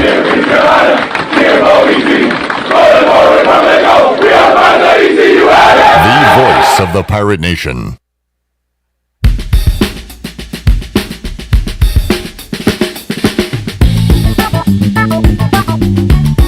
You're listening to Hour 3 of Pirate Radio Live. Now, back to the show. Welcome back. Congratulations to Chad Thompson of Winterville. Picked up a $10 gift card to Villa Verde Dos. Villa Verde Dos by the hospital is open for you, serving unique and healthy dishes from the Dominican Republic. Order online at myvillaverde.com or the Villa Verde app. Whether it's dine-in or take-out, Villa Verde Dos is a platform for good. Now let's head back in to Pirate Radio Live. Here's your host, Clip Brock. Alrighty. Thank you, Shirley Rhodes. Congratulations to Chad. Also goes by Chadrick many times. Chadrick? Yeah. Chadrick Thompson's his official name. Big Braves fan. I know that fellow. Congratulations, Chad. All right, Shirley will open up the booty bag once again on Friday's edition of Pirate Radio Live. Twice the booty tomorrow again. Nice. Well. 2 for Friday. Twice the grab. I like that. Yeah, I like that. Twice the booty. Twice the booty. Yeah. We grabbed 2 winners. Coming over from all angles here. Everybody's. Ain't nothing wrong with 2 booties. It's not. Okay. Can you handle that? I can handle 2 booties. Excitement time! Thank you, Coach Houston. That was about the most well-played excitement time we've ever had. Yeah, that might be the greatest excitement time drop we've ever You're welcome. Yeah, that could be a promo. Tony, let's make some picks for the weekend. Let's get your thoughts on Wild Card Weekend for the first time ever.